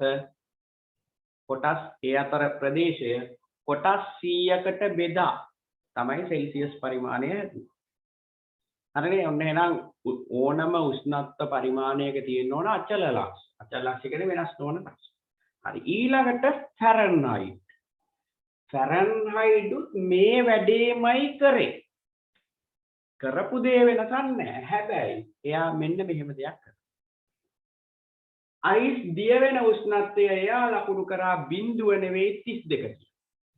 අයිස් දිය වෙන උෂ්ණත්වය ෆැරන්හයිට් ලකුණු කරේ මොකද්ද? 32 හැබැයි සෙල්සියස් නෙවෙයි හොඳේ ෆැරන්හයිට් 32 කියලා. ඒතර මෙතන ලකුණු කරා දැන් මම ඒක නිල් පෑනෙන් දාන්නම් මෙතන. මෙන්න මෙතන ලකුණු කරා 32යි ෆැරන්හයිට් කියලා. හරි. ඊට පස්සේ ජලය නටන උෂ්ණත්වය ලකුණු කරා 212යි ෆැරන්හයිට් කියලා. මෙයා 100 ලකුණු කරා එයාත් කරේ වැඩේමයි. හැබැයි එතන ලකුණු කරේ එයා එකනේ මම කිව්වේ එයාට ඕන විදියට එයා පරිමාණය හදන්නේ එයා 212. 212 32ක් අතර ප්‍රදේශයේ කොටස් 180කට බෙදුවා. මෙයා කරේ 100ක් බිඳුවත් අතර ප්‍රදේශයේ කොටස් 100කට බෙදුවා කියන්නේ මෙයා කොටස් 180කට බෙදුවා. බෙදලා හැදුව ෆැරන්හයිට් පරිමාණය. හරිද? එතකොට ෆැරන්හයිට් පරිමාණයේ සෙල්සියස් පරිමාණයේ එක කොටසක් කියන්නේ ෆැරන්හයිට් පරිමාණයේ කොටස් 1.8. ඇයි අරයා කොටස් 100කට බෙදනකොට බිඳුවත් 100ක් අතර ප්‍රදේශය ඒ ප්‍රදේශයම ෆැරන්හයිට් බෙදුවා 180කට. හරිද? එතකොට ඒකෙන් අපිට පැහැදිලි වෙන්නේ සෙල්සියස් අංශක එකක් වැඩි වෙනකොට ෆැරන්හයිට් කියන්නේ 1.8ක් වැඩි වෙනවා. සෙල්සියස් අංශක දෙකක් වැඩි වෙනකොට ෆැරන්හයිට් කියන්නේ 3.16යිනේ 3.6ක් වැඩි. හරිද? ඒ විදිහට ඒ පරිමාණය ඇති. එහෙනම් ඔය පරිමාණ උෂ්ණත්ව පරිමාණවල තියෙන අචල ලක්ෂ දෙකක්. අචල ලක්ෂ කියන්නේ උෂ්ණත්ව පරිමාණය සැකසීමේදී භාවිතා කරන වෙනස් නොවන ලක්ෂ. එතෙන්දි ගත්තේ සෙල්සියස් ගත්තේ අයිස් දිය වෙන උෂ්ණත්වයේ බිඳුව විදියට, ජලය නටන උෂ්ණත්වය 100 විදියට. ෆැරන්හයිට් ගත්තේ අයිස් දිය වෙන උෂ්ණත්වයේ 32 විදියට, ජලය නටන උෂ්ණත්වයේ 212 විදියට. ඒ අතර පරිමාණය 180කට බෙදුවා. හරිය 100කට බෙදුවා. හැබැයි කෙල්වින් කිව්ව මෙහෙම කතාවක්. ඊළඟට ඔන්න කෙල්වින් පරිමාණය. කෙල්වින් කිව්ව මෙහෙම කතාවක්. මේ උෂ්ණත්ව පරිමාණ හදලා තියෙන්නේ මේගොල්ලන්ට ඕන විදියට. හරිද? එහෙමයි කෙල්වින් කිව්වේ මේ උෂ්ණත්ව පරිමාණ හදලා තියෙන්නේ එක එක අයට ගැලපෙන විදියට. නමුත් ලෝකයේ තියෙන්න පුළුවන් යම් වස්තුවකට තිබිය හැකි අවම උෂ්ණත්වයක් තියෙනවා. දැන් ඔන්න එක්කෙනෙක් මට කියන්නේ මේ අවම උෂ්ණත්වය හටගන්නේ මොකක් නිසාද කියලා. ලෝකයේ තියෙන යම් වස්තුවකට තිබිය හැකි අවම උෂ්ණත්වයක් තියෙන්න පුළුවන්. ලෝකයේ තියෙන යම් වස්තුවක තිබෙන්න පුළුවන් අඩුම උෂ්ණත්වය. මට කියන්නේ එහෙම උෂ්ණත්වයක් ගැන එහෙම උෂ්ණත්වයක් තියෙන වස්තුවක ලක්ෂණයක්. චාලක ශක්තිය බිඳුව. චාලක ශක්තිය බිඳුවයි. අන්න. ඒක ඔයගොල්ලෝ එන හොඳ මීටරෙන් ඉඳලා තියෙනවා. හරිද? ඒ කියන්නේ ඒක යම් වස්තුවක ලෝකයේ තියෙන යම් වස්තුවක චාලක ශක්තිය බිඳුවක් වුණොත් ඒ වස්තුවේ උෂ්ණත්වය අවමාගේ. අන්න ඒකට යා නමක් දුන්නා නිරපේක්ෂ ශූන්‍ය කියලා. යම් වස්තුවක තිබිය හැකි යම් වස්තුවක උෂ්ණත්වයට තිබිය හැකි අවමාගේ එයා දුන්න මොකද්ද නම නිරපේක්ෂ ශූන්‍ය. එයා කිව්වා එහෙනම් උෂ්ණත්ව පරිමාණයක් පටන් ගන්න ඕන නිරපේක්ෂ ශූන්‍ය. නිරපේක්ෂ ශූන්‍යයට වඩා ඉහළ අගයන් වලින් උෂ්ණත්ව පරිමාණ පටන් අරගෙන වැඩක් නැහැ. එහෙනම් නිරපේක්ෂ ශූන්‍ය ඒක නිරපේක්ෂ ශූන්‍ය ලකුණු කරේ කෙල්වින් බිඳුව කියලා. එහෙනම් උෂ්ණත්ව පරිමාණය පටන් ගන්න ඕන කෙල්වින් බිඳුවේ. කෙල්වින් බිඳුවෙන් පටන් අරගෙන ක්‍රමයෙන් වැඩි වෙන විදිහට එයා උෂ්ණත්ව පරිමාණය හැදුවා. අන්න ඒකට කියන කෙල්වින් පරිමාණය. හැබැයි ඒ පරිමාණය හැදුවේ මෙන්න මේකට සමාන වෙන විදිහට. ඔන්න ඔතන ගොඩක් වැදගත්. දැන් සෙල්සියස් අංශක 0 සෙල්සියස් අංශක 1 සෙල්සියස් අංශක 2 ඒ විදිහට උෂ්ණත්වය වැඩි වෙන්නේ. කෙල්වින් වල කෙල්වින් 0 කෙල්වින් 1 කෙල්වින් 2 කෙල්වින් එකක් වැඩි වෙනකොට ඒක හරියටම සමානයි සෙල්සියස් වලින් එකක් වැඩි වෙන එකට. ටිකක් මෙහෙම හිතා මොනවා හරි වස්තුවක් රත් වෙනකොට ආරම්භක උෂ්ණත්වය අපිට x කියලා. අවසාන උෂ්ණත්වය ආරම්භක උෂ්ණත්වය x. අවසාන උෂ්ණත්වය x ධන 10. දැන් මට කියන්නේ මේකේ උෂ්ණත්වය කීයකින් වැඩි වෙලා? ආරම්භක උෂ්ණත්වය x අවසාන උෂ්ණත්වය x ධන 10. ඒකක කීයකින් වැඩි වෙලා උෂ්ණත්වය? ආරම්භක උෂ්ණත්වය x අවසානයේ රත් කරලා ඉවර වුණාම උෂ්ණත්වය x ධන 10. කොච්චර ප්‍රමාණයකින් වැඩි වෙලා? උෂ්ණත්වය x ධන 10 ඈ එකක 10 ඒකක 10කින් වෙනවා. ඒක සෙල්සියස් වලිනුත් සමානයි කෙල්වින් වලිනුත් සමානයි. කෙල්වින් එකක් වැඩි වෙනකොට ඒක හරියටම සමානයි සෙල්සියස් එකකට. එහෙම නැත්නම් මෙන්න මෙහෙම ගත්තොත් දැන් මේ තියෙන්නේ එක පරිමාණයක්. මේ තියෙන්නේ තව පරිමාණයක්. අපි අනිත් පැත්තට නැත්නම් ඔයගොල්ලෝට පටලවන්න. නැත්නම් හිතනවා උෂ්ණත්වය මේ පැත්තට නෙටියෙන්නේ. හරි. මේ තියෙන්නේ එක පරිමාණයක් මේ. මේ තියෙන්නේ සෙල්සියස් පරිමාණය. මෙන්න කෙල්වින් පරිමාණය. මම කියුවේ මේක ඕගොල්ලෝ තේරුම් ගන්න නැතුව ඉස්සෙල්ලා කිව්ව විදිහට මම කිව්වේ මෙන්න මේකේ කොටස් දෙකක් අතර පරතරයයි මේකේ කොටස් දෙකක් අතර පරතරයයි ඔව් කියන්න බලන්න මේකේ කොටස් දෙකක් අතර පරතරයයි මේකේ කොටස් දෙකක් අතර පරතරයයි එක්කෙනෙක් උත්තරයක් දෙන්න මේ පරතරයයි මේ පරතරයයි සමානයි.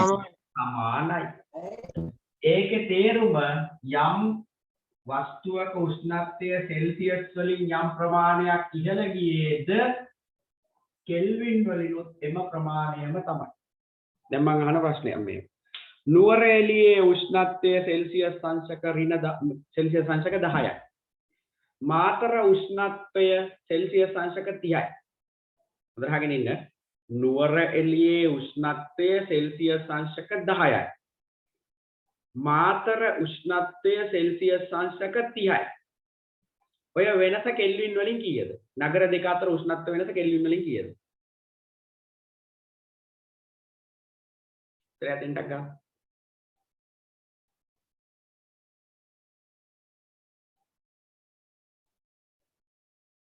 එක්කෙනෙක් උත්තරේ දාලා තියෙනවා. කියන්න බලන්න. කෙල්වින් 20යි. කෙල්වින් 20 කෙල්වින් 20යි. වෙනස ගනිද්දි දරුවෝ සෙල්සියස් වලින් වෙනසයි කෙල්වින් වලින් වෙනසයි සමානයි. හරිද? දැන් මම කිව්වේ ඒකනේ. නුවර එළිය සෙල්සියස් අංශක 10යි. මාතර සෙල්සියස් අංශක 30යි. එහෙනම් සෙල්සියස් වලින් වෙනස කීයේ? 30න් 10ක් අඩු කරවා 20යි. සෙල්සියස් වලින් වෙනස 20 නම් ඒක කෙල්වින් වලින් සමානයි. සෙල්සියස් වෙනසම තමයි කෙල්වින්. මොකද කෙල්වින් එකක් වැඩි වෙනකොට ඒක ෆැරන්හයිට් වලින් ගත්තොත් ඒක වෙන හරියක්. හොඳයි. ෆැරන්හයිට් වල ඒක සමාන නෑ. මොකද මම කිව්වනේ මේ සෙල්සියස් වල එකක් වැඩි වෙනකොට ෆැරන්හයිට් වල 1.8ක් වැඩි වෙනවා. එතකොට ඒක සමාන නැහැ. හරිද? එහෙනම් අරක ආයි 20 වැඩි කරන්න ඕනේ 1.8න් ෆැරන්හයිට් වලින් බලන්න වෙනස. එතකොට ඒ දෙක දෙකක්. හරි. එහෙනම් ඔන්න උෂ්ණත්ව පරිමාණ තුනක් තියෙනවා. උෂ්ණත්ව පරිමාණ තුන තමයි සෙල්සියස් පරිමාණය, ෆැරන්හයිට් පරිමාණය, අනිත් එක මොකද්ද? කෙල්වින් පරිමාණය. ඔතනින් උෂ්ණත්වය මනින අන්තර්ජාතික සම්මත ඒකකය විදියට භාවිතා කරන්නේ කෙල්වින්. ෆැරන්හයිට් නම් F වලට අංශක දානවා. සෙල්සියස් නම් C වලට අංශක දානවා. කෙල්වින් වලට කැපිටල් K. ඒක තමයි උෂ්ණත්වය මනින අන්තර්ජාතික සම්මත ඒකකය. ඒකට හේතුව තමයි ලෝකයේ තියෙන ඕනෑම වස්තුවක උෂ්ණත්වය මනින්න පුළුවන් කෙල්වින් භාවිතා කරනවා. ෆැරන්හයිට් වගේ භාවිතා කරාම ඍණාග යන්නේ. ඒතකොට ඒවා ගණනයන් කිරීමට අපහසුයි. සෙල්සියස් ගත්තත් ඒත් එහෙමයි. ගණනයන් කිරීමට අපහසුයි. ඒක නිසා ඕනෑම දැන් එහෙනම් ලෝකයේ තියෙන උෂ්ණත්වය අඩුම වස්තුවක උෂ්ණත්වය ඇහුවොත් කෙල්වින් 0. 0ෙන් පටන් අරගෙන ක්‍රමක්‍රමයෙන් වැඩි වෙන පරිමාණයක් තමයි කෙල්වින් පරිමාණය කියන්නේ. ඒතකොට ඒක මේ අර කිව්වා වගේ සෙල්සියස් වලට සමානයි. ඒ පරිමාණ දෙකේ වෙනස සමානයි. ඒ සෙල්සියස් අංශක 1කින් ඉහළ යනවා නම් ඒක කෙල්වින් වලිනුත් 1කින් තමයි ඉහළ යන්නේ. හරිද? ඒක නිසා හරි ලේසි. අපි ඉස්සරහට සම්බන්ධයක් කතා කරමු. ඒක ලියාගමු එහෙනම් උෂ්ණත්ව පරිමාණ කියලානේ මාතෘකාව ලියාගත්තේ. ඒක යටතේ ලියා ගන්න මෙහෙම උෂ්ණත්වය මැනීම සඳහා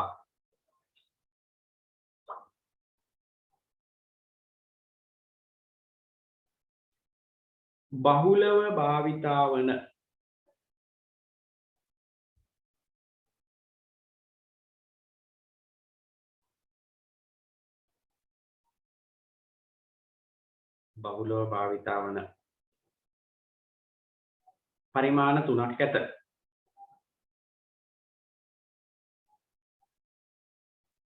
බහුලව භාවිතා වන පරිමාණ තුනක් ඇත.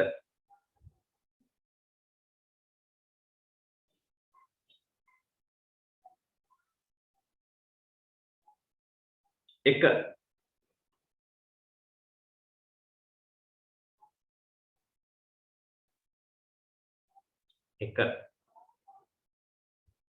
සෙල්සියස් පරිමාණය, 2 ෆැරන්හයිට් පරිමාණය, 3 කෙල්වින් පරිමාණය.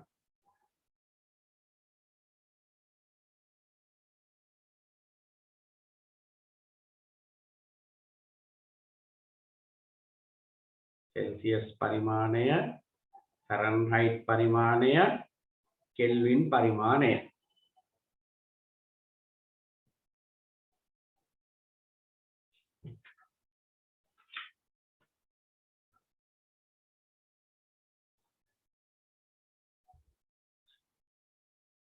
ඊට පස්සේ ආපහු යටින් වෙනම ලියා ගන්න උෂ්ණත්ව පරිමාණයක් සකස් කිරීමේදී උෂ්ණත්ව පරිමාණයක් සකස් කිරීමේදී භාවිතා කරන උෂ්ණත්ව පරිමාණයක් සකස් කිරීමේදී භාවිතා කරන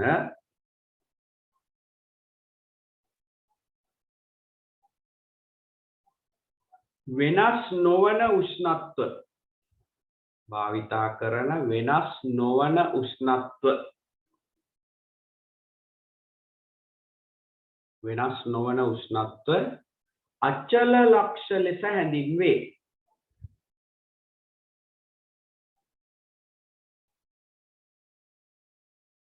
අචල ලක්ෂ ලෙස හැඳින්වේ.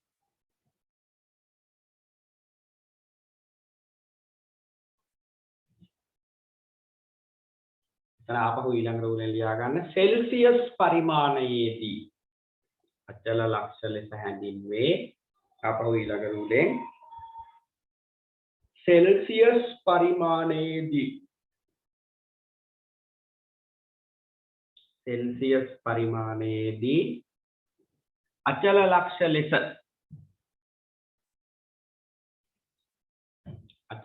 ලෙස කියලා ඊළඟ රූලෙන් ආපහු ලියා ගන්න.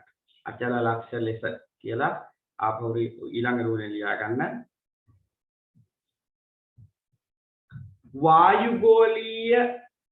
වායුගෝලීය එකක වායුගෝල එකක එකයි ATM කියලා වරහන් ඇතුළේ ලියා ගන්න.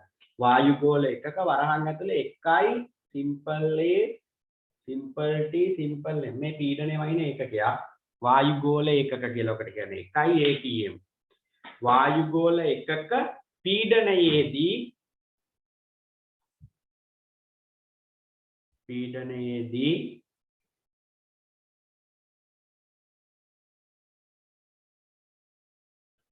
සංසුද්ධ අයිස් මේක මේ කියන්නේ මොකද දැන් මේ සංසුද්ධ අයිස්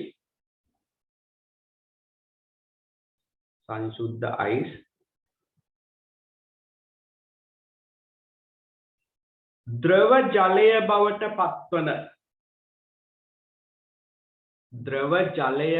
පත්වන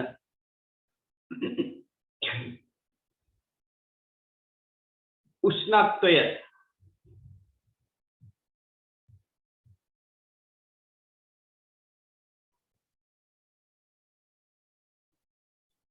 පහළ අචල ලක්ෂය උෂ්ණත්වය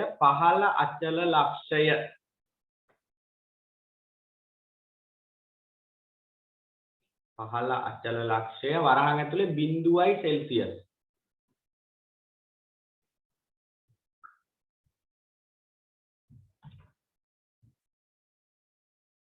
ලෙසද වරහන වහලා ලෙසද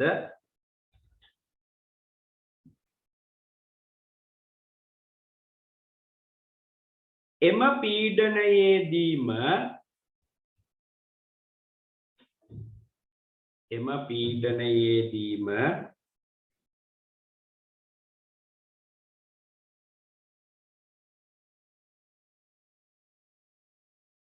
ජලය හිමාලය බවට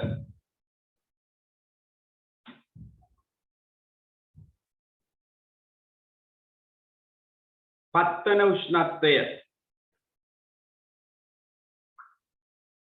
උෂ්ණත්වය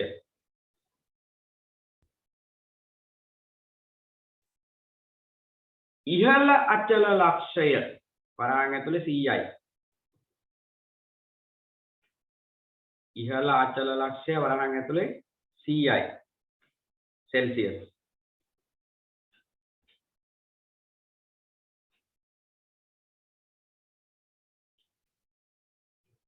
ලෙසදගෙන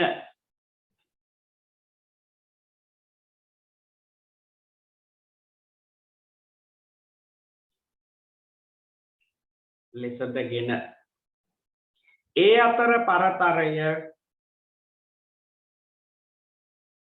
ඒ අතර පරතරය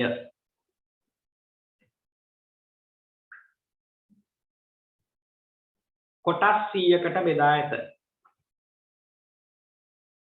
ඒ අතර පරතරය කොටස් 100කට බෙදා ඇත.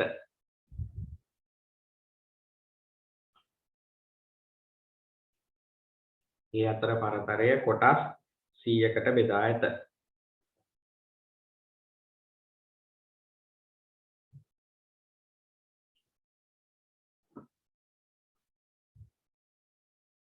ඒ කිව් එක තේරුණාද? ලියාගෙන ගියාට ඔයගොල්ලෝ ඒක තේරුම් අරගෙන ලිව්වනම් ලිව්වේ නැත්නම් ආපහු පාරක් කියවලා බලන්න පොඩ්ඩක්. මම කිව්වේ මෙන්න මෙච්චර සරල දෙයක් වේ. සාමාන්‍ය වායුගෝලීය පීඩනයේදී අයිස් දිය වෙන උෂ්ණත්වය බිඳුව විදියට අරගෙන ජලයේ නටන උෂ්ණත්වය 100 විදියට අරගෙන ඒ අතර පරතරය කොටස් 100කට බෙදලා තමයි සෙල්සියස් පරිමාණය හදලා තියෙන්නේ. ඉහළ අචල ලක්ෂය 100, පහළ අචල ලක්ෂය බිඳුව. අපහු ඊළඟ රූලෙන් ලියා ගන්න ෆැරන්හයිට් පරිමාණයේදී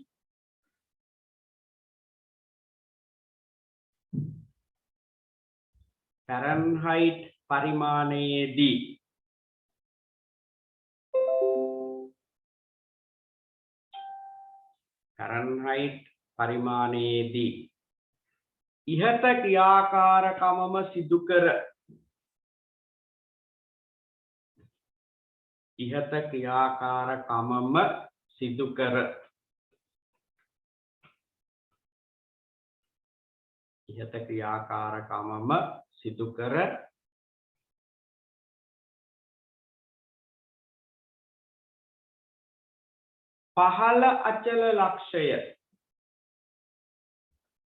පහළ අචල ලක්ෂය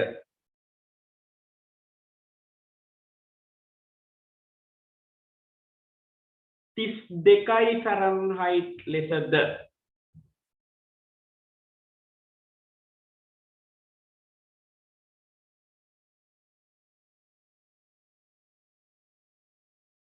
අපහු කියන්නලු මම පොඩ්ඩක් ආයි කියන්නම් මුල ඉඳලා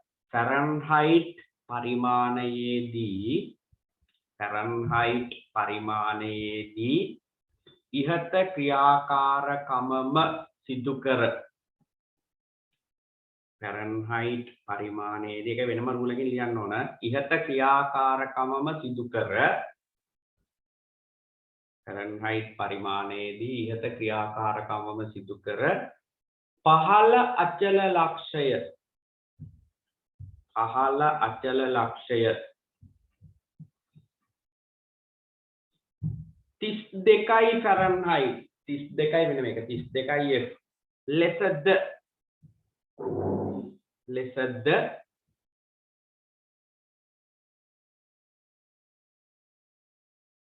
ඉහළ අචල ලක්ෂය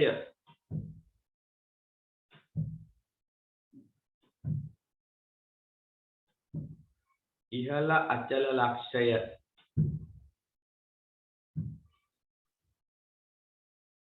212යි F ලෙසද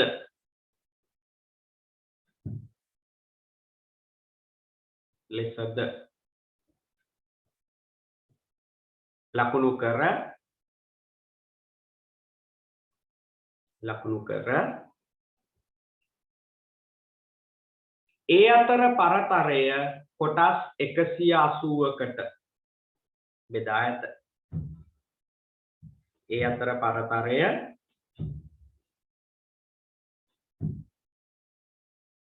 කොටස් 180කට බෙදා ඇත.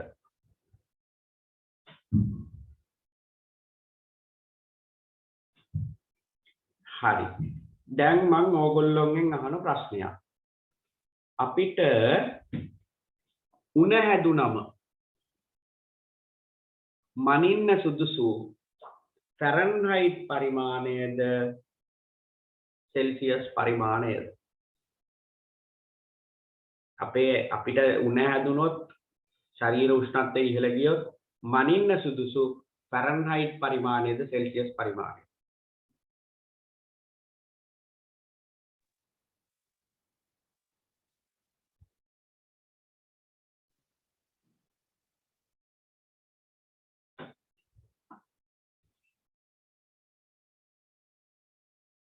උත්තර දෙකක් ඇවිල්ලා තියෙන තව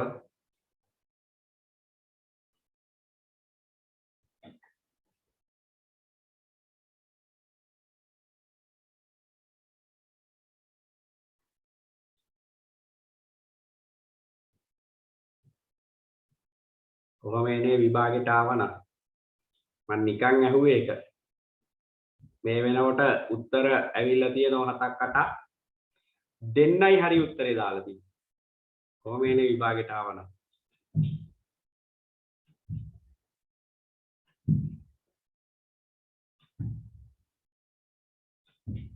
හරි උත්තරේ තමයි අපේ ශරීර උෂ්ණත්වය මනින්න වඩාත් සුදුසු ෆැරන්හයිට් सेल्सियस නෙවෙයි ෆැරන්හයිට් නෙවෙයි අල්ඩයන්න නෙවෙයි අල්ටයන්න එකක් මතක තියාගන්න ෆැරන්හයිට් අපේ ශරීර උෂ්ණත්වය මනින්න සුදුසු ෆැරන්හයිට් හේතුව ලියන්න කිව්වොත් දැන් ඔයගොල්ලෝ හොස්පිටල් එකේදී ඔයගොල්ලෝ කවුරු හරි ලෙඩෙක් බලන්න ගියොත් බලන්න ඔය උණ හැදිච්ච කෙනෙක් ගාව තියෙනවා මේ chart එකක් ප්‍රස්ථාරයක් තියෙනවා උණ වගුව උණ ප්‍රස්ථාරය කියලා කියන්නේ ගොඩක් වෙලාට ඔය ඒ ආවතේව කරන උපස්ථායකයට කියලා තියෙන්නේ පැය ගානින් පැය ගානට උණ බලලා නැත්නම් නර්ස් කෙනෙක් ඇවිල්ලා පැය ගානින් පැය ගානට ඒ අදාළ රෝගය අනුව උණ බලලා ඒකේ ලකුණු කරනවා. ඒක ලකුණු කරන්නේ ෆැරන්හයිට් වලින්. ඇයි ෆැරන්හයිට් වලින් උණ බලන්නේ? දැන් ගෙදර තියෙන උණ කටුව එක නම් ගොඩක් වෙලාට සෙල්සියස් වලින් ෆැරන්හයිට් වලින් දෙකෙන්ම තියෙනවා. නමුත් රෝගලකදී වගේ දැන් ඒකයි ඔයගොල්ලොන්ට අර මොකද අපි වැඩිපුර භාවිතා කරන්නේ සෙල්සියස් නේ. ඒකට අපිට හිතෙන්නේ උණ බලන්න එහෙම සුදුසු සෙල්සියස් කියලා. නමුත් ෆැරන්හයිට් තමයි සුදුසු. හේතුව? යා හිතලා කියන්න බලන්න හේතුව මොකද්ද කියලා. ඔයගොල්ලන්ට මෙන්න ගොඩක් ගානෙන් කියන්න පුළුවන්. කියන්න බලන්න. සාමාන්‍ය දේහ උෂ්ණත්වයේ සෙල්සියස් අංශක ඔව් නෑ මං අහන්නේ මනින්න සුදුසු පරිමාණය සෙල්සියස් වලට වඩා ෆැරන්හයිට් වෙන්න හේතුව.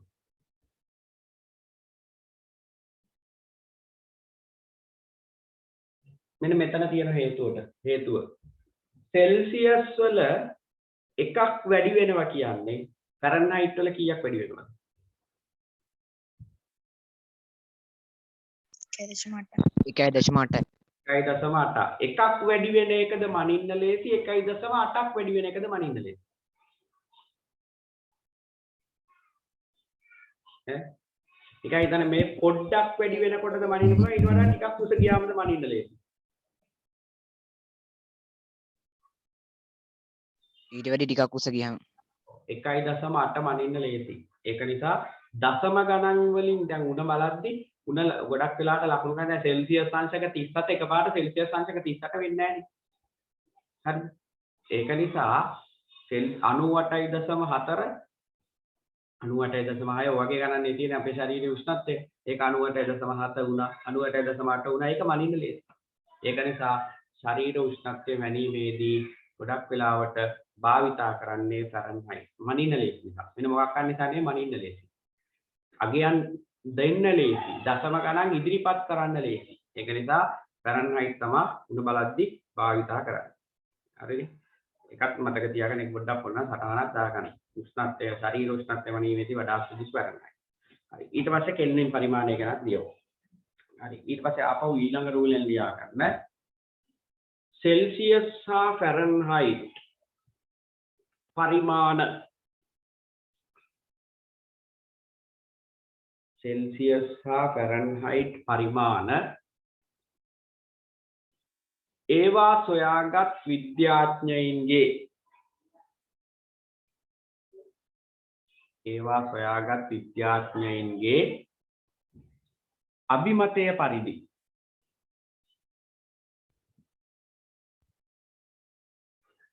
ඒවා සොයාගත් විද්‍යාඥයින්ගේ අභිමතය පරිදි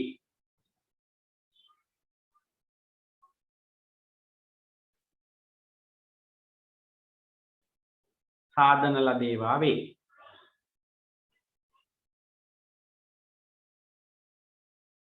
සාධන ලද ඒවා වේ.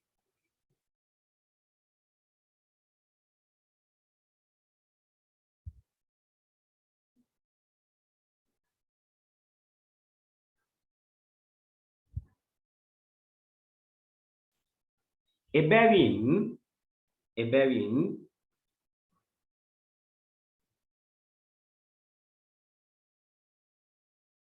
ඕනෑම වස්තුවක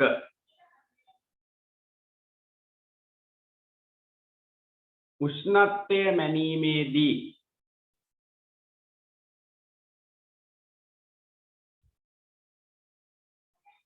ගැටලු පැන නැගිය හැකි වේ.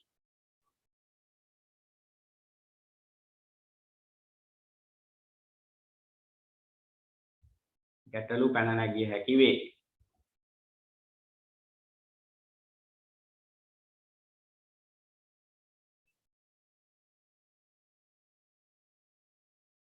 එබැවින්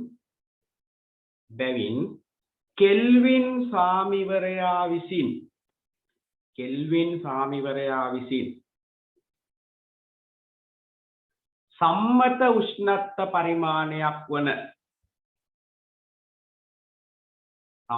උෂ්ණත්ව පරිමාණයක් වන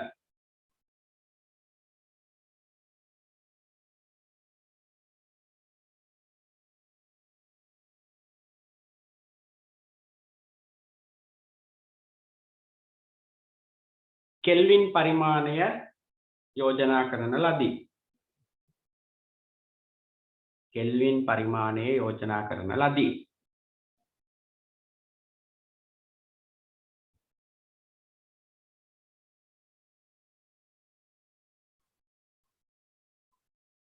කෙල්වින් පරිමාණය යෝජනා කරන ලදී.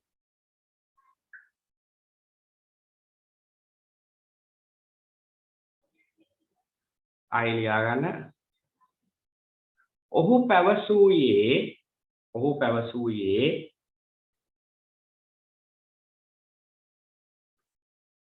යම් වස්තුවක උෂ්ණත්වයට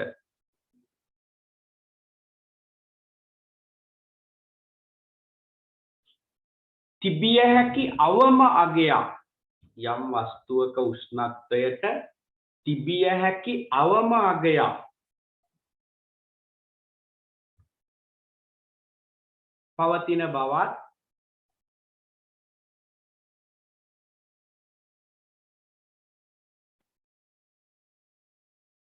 අවම අගයක් පවතින බවත් එම අගය නැත්නම් එම උෂ්ණත්වය නිරපේක්ෂ ශූන්‍ය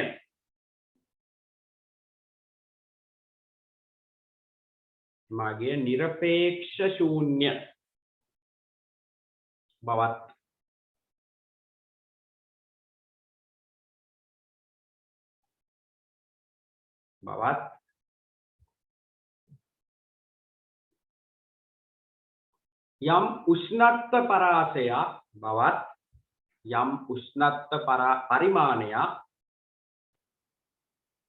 යම් උෂ්ණත්ව පරිමාණයක්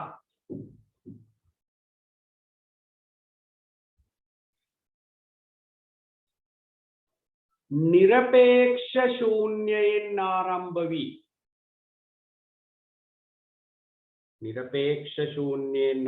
වී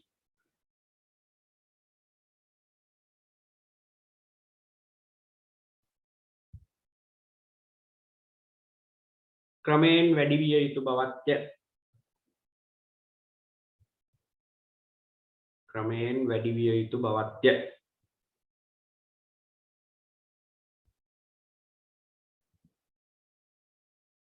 හරි. ඒ මං කිව්වේ අර කෙල්වින් කියපු කතාව. ඒක ලියනකොට පොඩ්ඩක් බලන්න ව්‍යාකරණ පොඩ්ඩක් වෙනස් වුණාද කියලා වාක්‍ය දිග නිසා. මට පොඩ්ඩක් කියන්න ඕගොල්ලෝ මේ ওই වාක්‍ය දිගට දෙනකොට ඕගොල්ලන්ට අවුල්ද කියලා පොඩ්ඩක්. අර සමහර කට්ටියට කොහොම ප්‍රශ්නයක් තියෙන මුල කියෝගෙන යනකොට මැදට එනකොට ආයි අගට යනකොට මුල ටික අමතක වෙනවා. එහෙම ගැටලුවක් තියෙද මමත් මේව හිතලා කියන්නේ මට තියෙන අවුල තියෙන්නේ ওই විදිහට තමයි මට පුළුවන්. අර වාක්‍ය දෙනකොට සමහර අයට ওই වාක්‍ය මොම දික්ුණාම පොඩ්ඩක් පොඩි ගැටලු එනවා. හරි ඒක නිසා මට කියන්නේ එහෙම අවුල්ද නැත්තම් නිකන් කෙටි පොඩි චූටි වාක්‍ය දුන්නොත්ද හොඳ කියලා පොඩ්ඩක් මට කියන්න. ඒක මේ අර මම පුරුදු වෙලා ඉන්නේ ওই විදිහට. ඒක නිසා මට කියවෙන්නේම දිගට ඔක්කොම ටික එකට එක්කව කරලා එක වාක්‍යයකින් එක ෂොට් එකකින් ඉවර කරලා දාන්න තමයි මට අර ඒ විදිහට පුරුදු වෙලා තියෙන්නේ. හරිද? අර එහෙමනේ කියන්නේ අර එක ෂොට් එකකින් ඉවර කරනවා කියලා. එතකොට අපිට දැන් උත්තරයක් ලියන්න ගියත් ඒක හැබැයි හොඳ ක්‍රමේ ඒක. හරිද? ඒකත් මතක තියාගන්න. පොඩි වාක්‍ය කැලි දානවට වඩා එකපාරින් ඔක්කොම ටික වාක්‍යයකට දාලා එහෙම ප්‍රශ්නයකට උත්තරයක් ලියනවා නම් මේ හරිද? ඒක ගැළපෙනවා.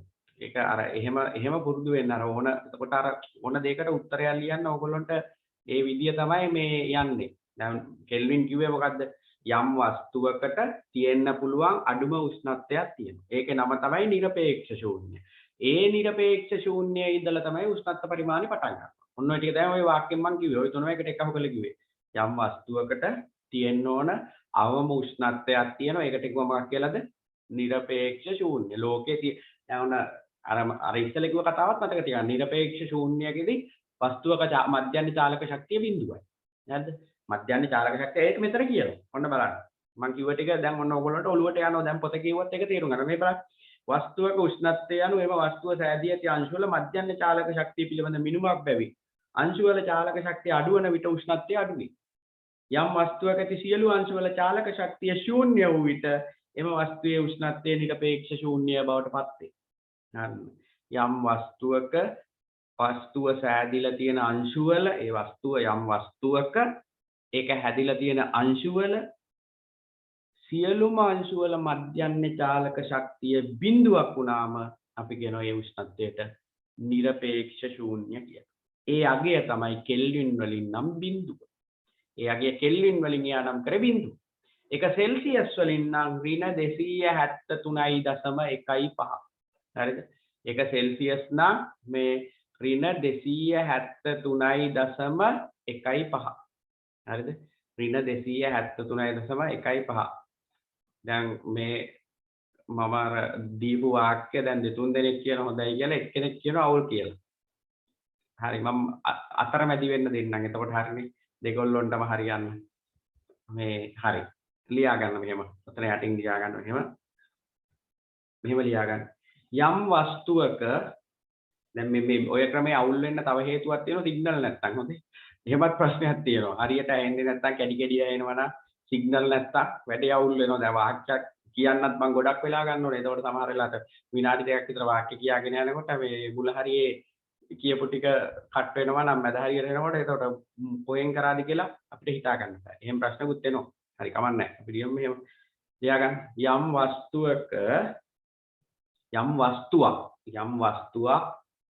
සෑදී ඇති අංශු වල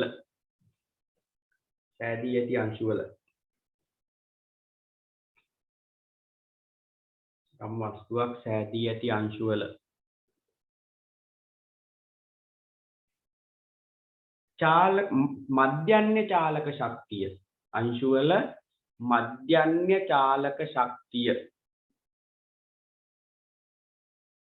මධ්‍යන්‍ය චාලක ශක්තිය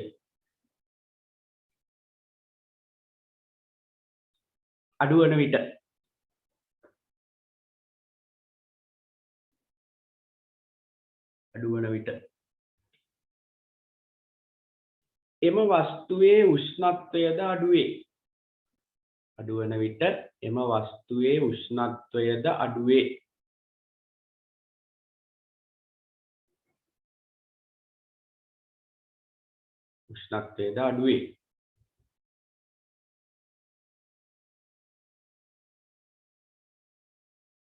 අංශු වල මධ්‍යන්‍ය චාලක ශක්තිය උෂ්ණත්වයද අඩුවේ. right ඒකටම ලියාගෙන යන්න. අංශු වල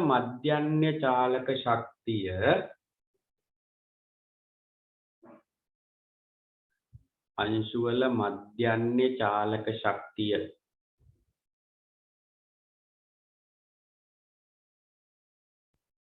ශූන්‍ය වූ විට වරහන් ඇතුලේ බිඳුව දාගන්න. ශූන්‍ය වූ විට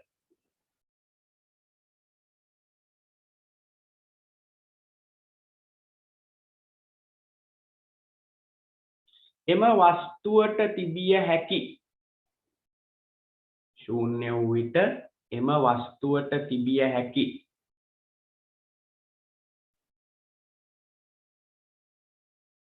අවම උෂ්ණත්වයට එම වස්තුවට තිබිය හැකි අවම උෂ්ණත්වයට එපත් වේ. එම වස්තුවට තිබිය හැකි අවම උෂ්ණත්වයට එපත් වේ.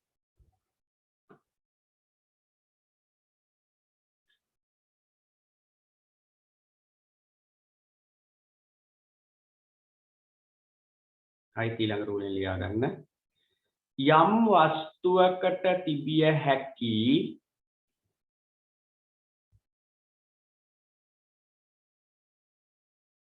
යම් වස්තුවකට තිබිය හැකි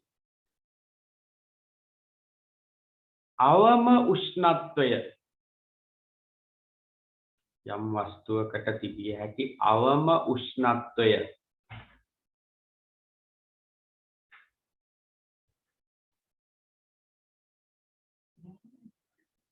අවම උෂ්ණත්වය නිරපේක්ෂ ශූන්‍යය නිරපේක්ෂ ශූන්‍යය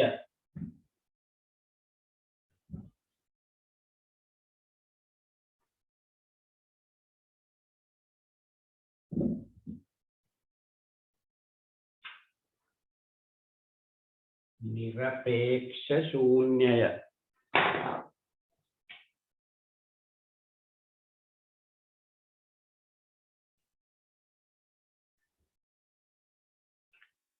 ලෙස හැඳින්වේ.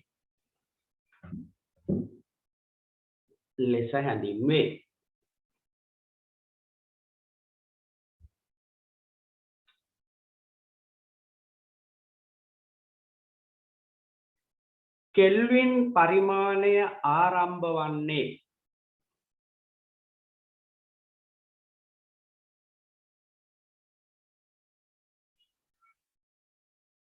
කෙල්වින් පරිමාණය ආරම්භ වන්නේ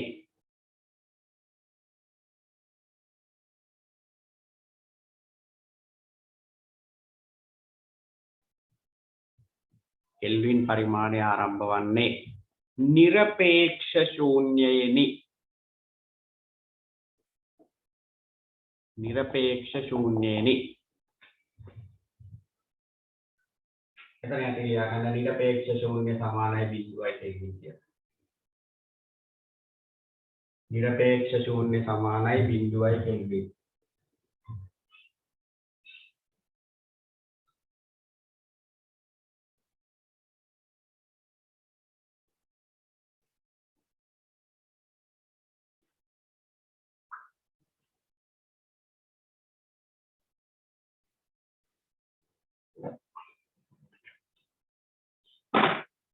එතැන් සිට ක්‍රමයෙන් වැඩිවන ලෙස එතැන් සිට ක්‍රමයෙන් වැඩිවන ලෙස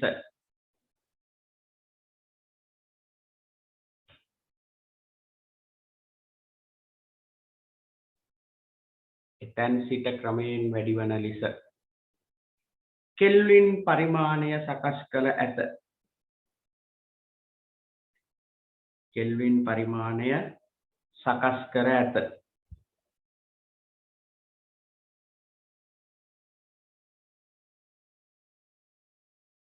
එහිදී කෙල්වින් පරිමාණය සකස් කර ඇත එහිදී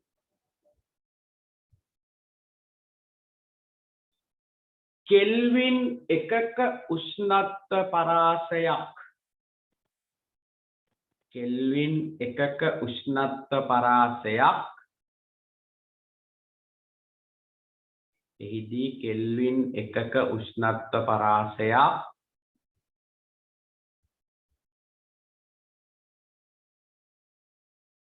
सेल्सियस එකක උෂ්ණත්ව පරාසයකට सेल्सियस එක කියන්නේ එහෙම 1යි C බිඳුව කෙල්වින් එක කියන්නේ 1යි K එහෙම කෙල්වින් එකක උෂ්ණත්ව පරාසය सेल्सियस එකක උෂ්ණත්ව පරාසයකට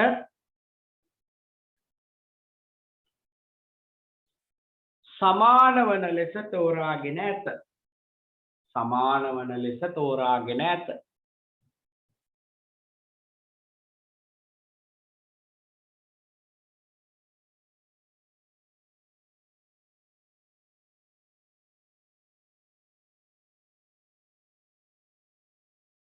ඒක තමයි කිව්වේ. දැන් මම අර ඔයගොල්ලන්ට කිව්වේ කෙල්වින් එකකින් වැඩි වෙනවා නම් යම් වස්තුවක උෂ්ණත්වය සෙල්සියස් වලිනුත් එකකින් වැඩි වෙලා තියෙනවා.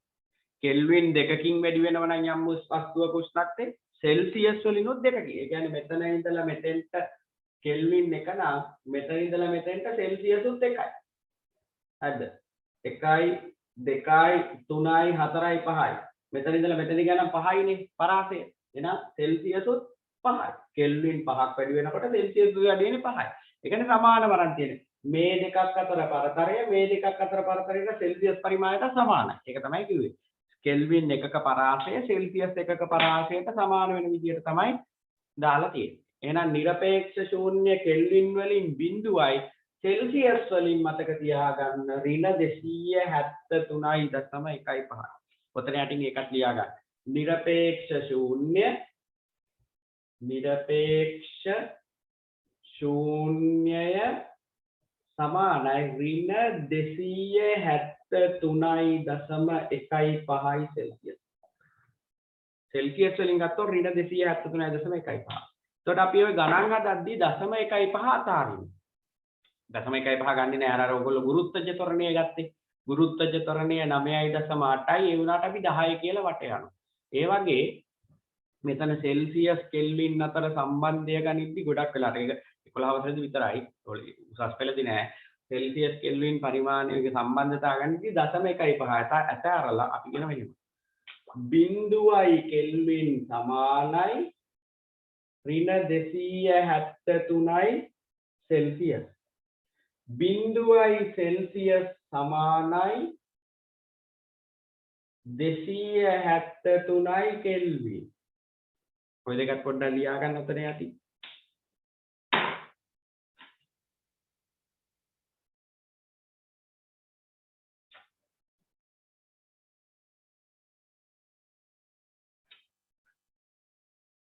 උෂ්ණත්වය අද ඉවර කරනවා.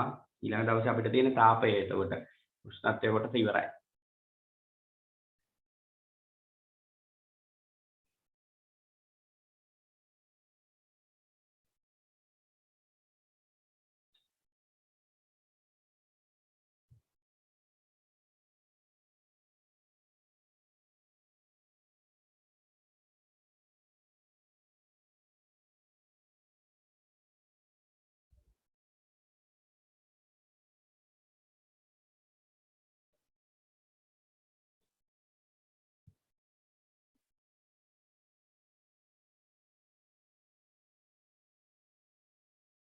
හරිද? ඊට පස්සේ ඔතන යටින් ලියා ගන්න වෙනම තරුවක් දාලා ලියා ගන්න උෂ්ණත්වය මනින අන්තර්ජාතික සම්මත ඒකකය කෙල්වින් වේ කියලා. උෂ්ණත්වය මනින අන්තර්ජාතික සම්මත ඒකකය කෙල්වින් වේ.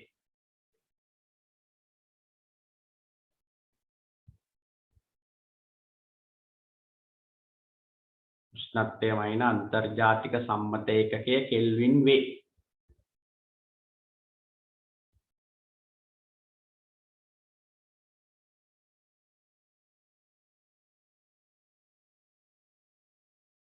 හරි, ඊළඟට අපි යමු සෙල්සියස් හා කෙල්වින් පරිමාණ අතර ඇති සම්බන්ධතා කියලා. සෙල්සියස් හා කෙල්වින් පරිමාණ අතර ඇති සම්බන්ධතා කියලා මාතෘකාව ලියා ගන්න.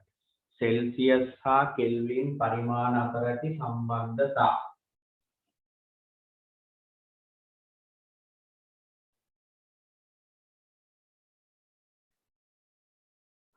सेल्सियस हा केल्विन परिमाण अतर ඇති සම්බන්ධතා.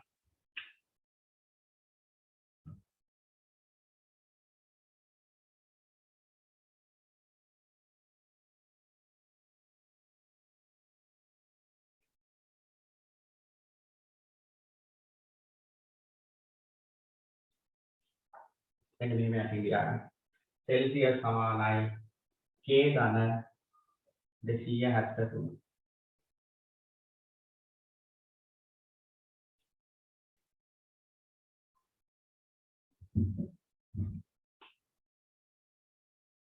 සෙල්සියස් සමානයි K ධන 273. මොකක්ද මේකේ තේරුම? සෙල්සියස් පරිමාණය සමානයි කෙල්වින් පරිමාණයට 273ක් එක්ව කරා. අපි බලමු අපේ ශරීර උෂ්ණත්වය. නෑ අපි බලමු කෙල්වින් පළවෙනි ප්‍රශ්නේ මම මේ දෙකක් ගන්නවා.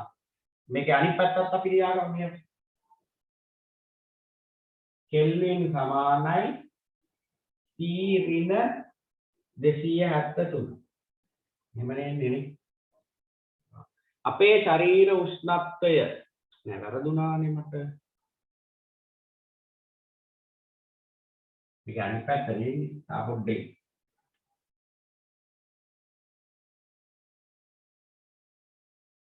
මුදල මොකක්ද මේ වෙලාව තියෙන්නේ?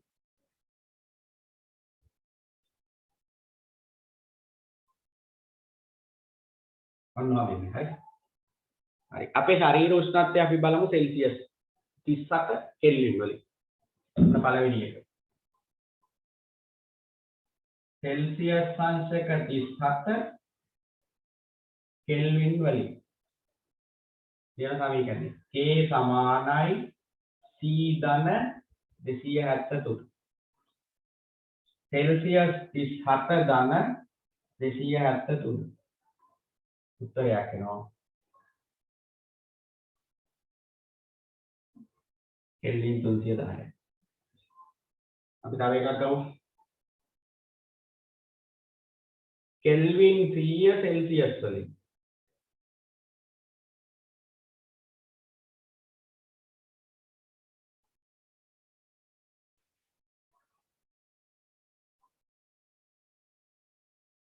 සෙල්සියස් සමානයි K ඍණ 273. උතර කෙල්වින් 100 ඍණ 273 උත්තරයක් එනවා.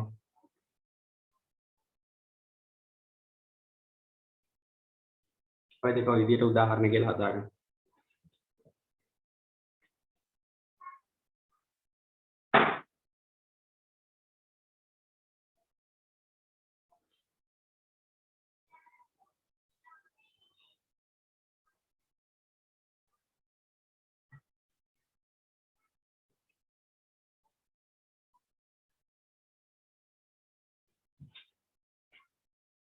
උතන යටින් අර පොතේ තියෙන අභ්‍යාසයේ 9.1 අභ්‍යාසයේ තියෙන ප්‍රශ්න දෙකට උත්තර ලියන්න. උතනින් එතකොට උෂ්ණත්වය කියන කොටස අවසానයි. හරිද? උෂ්ණත්වය කියන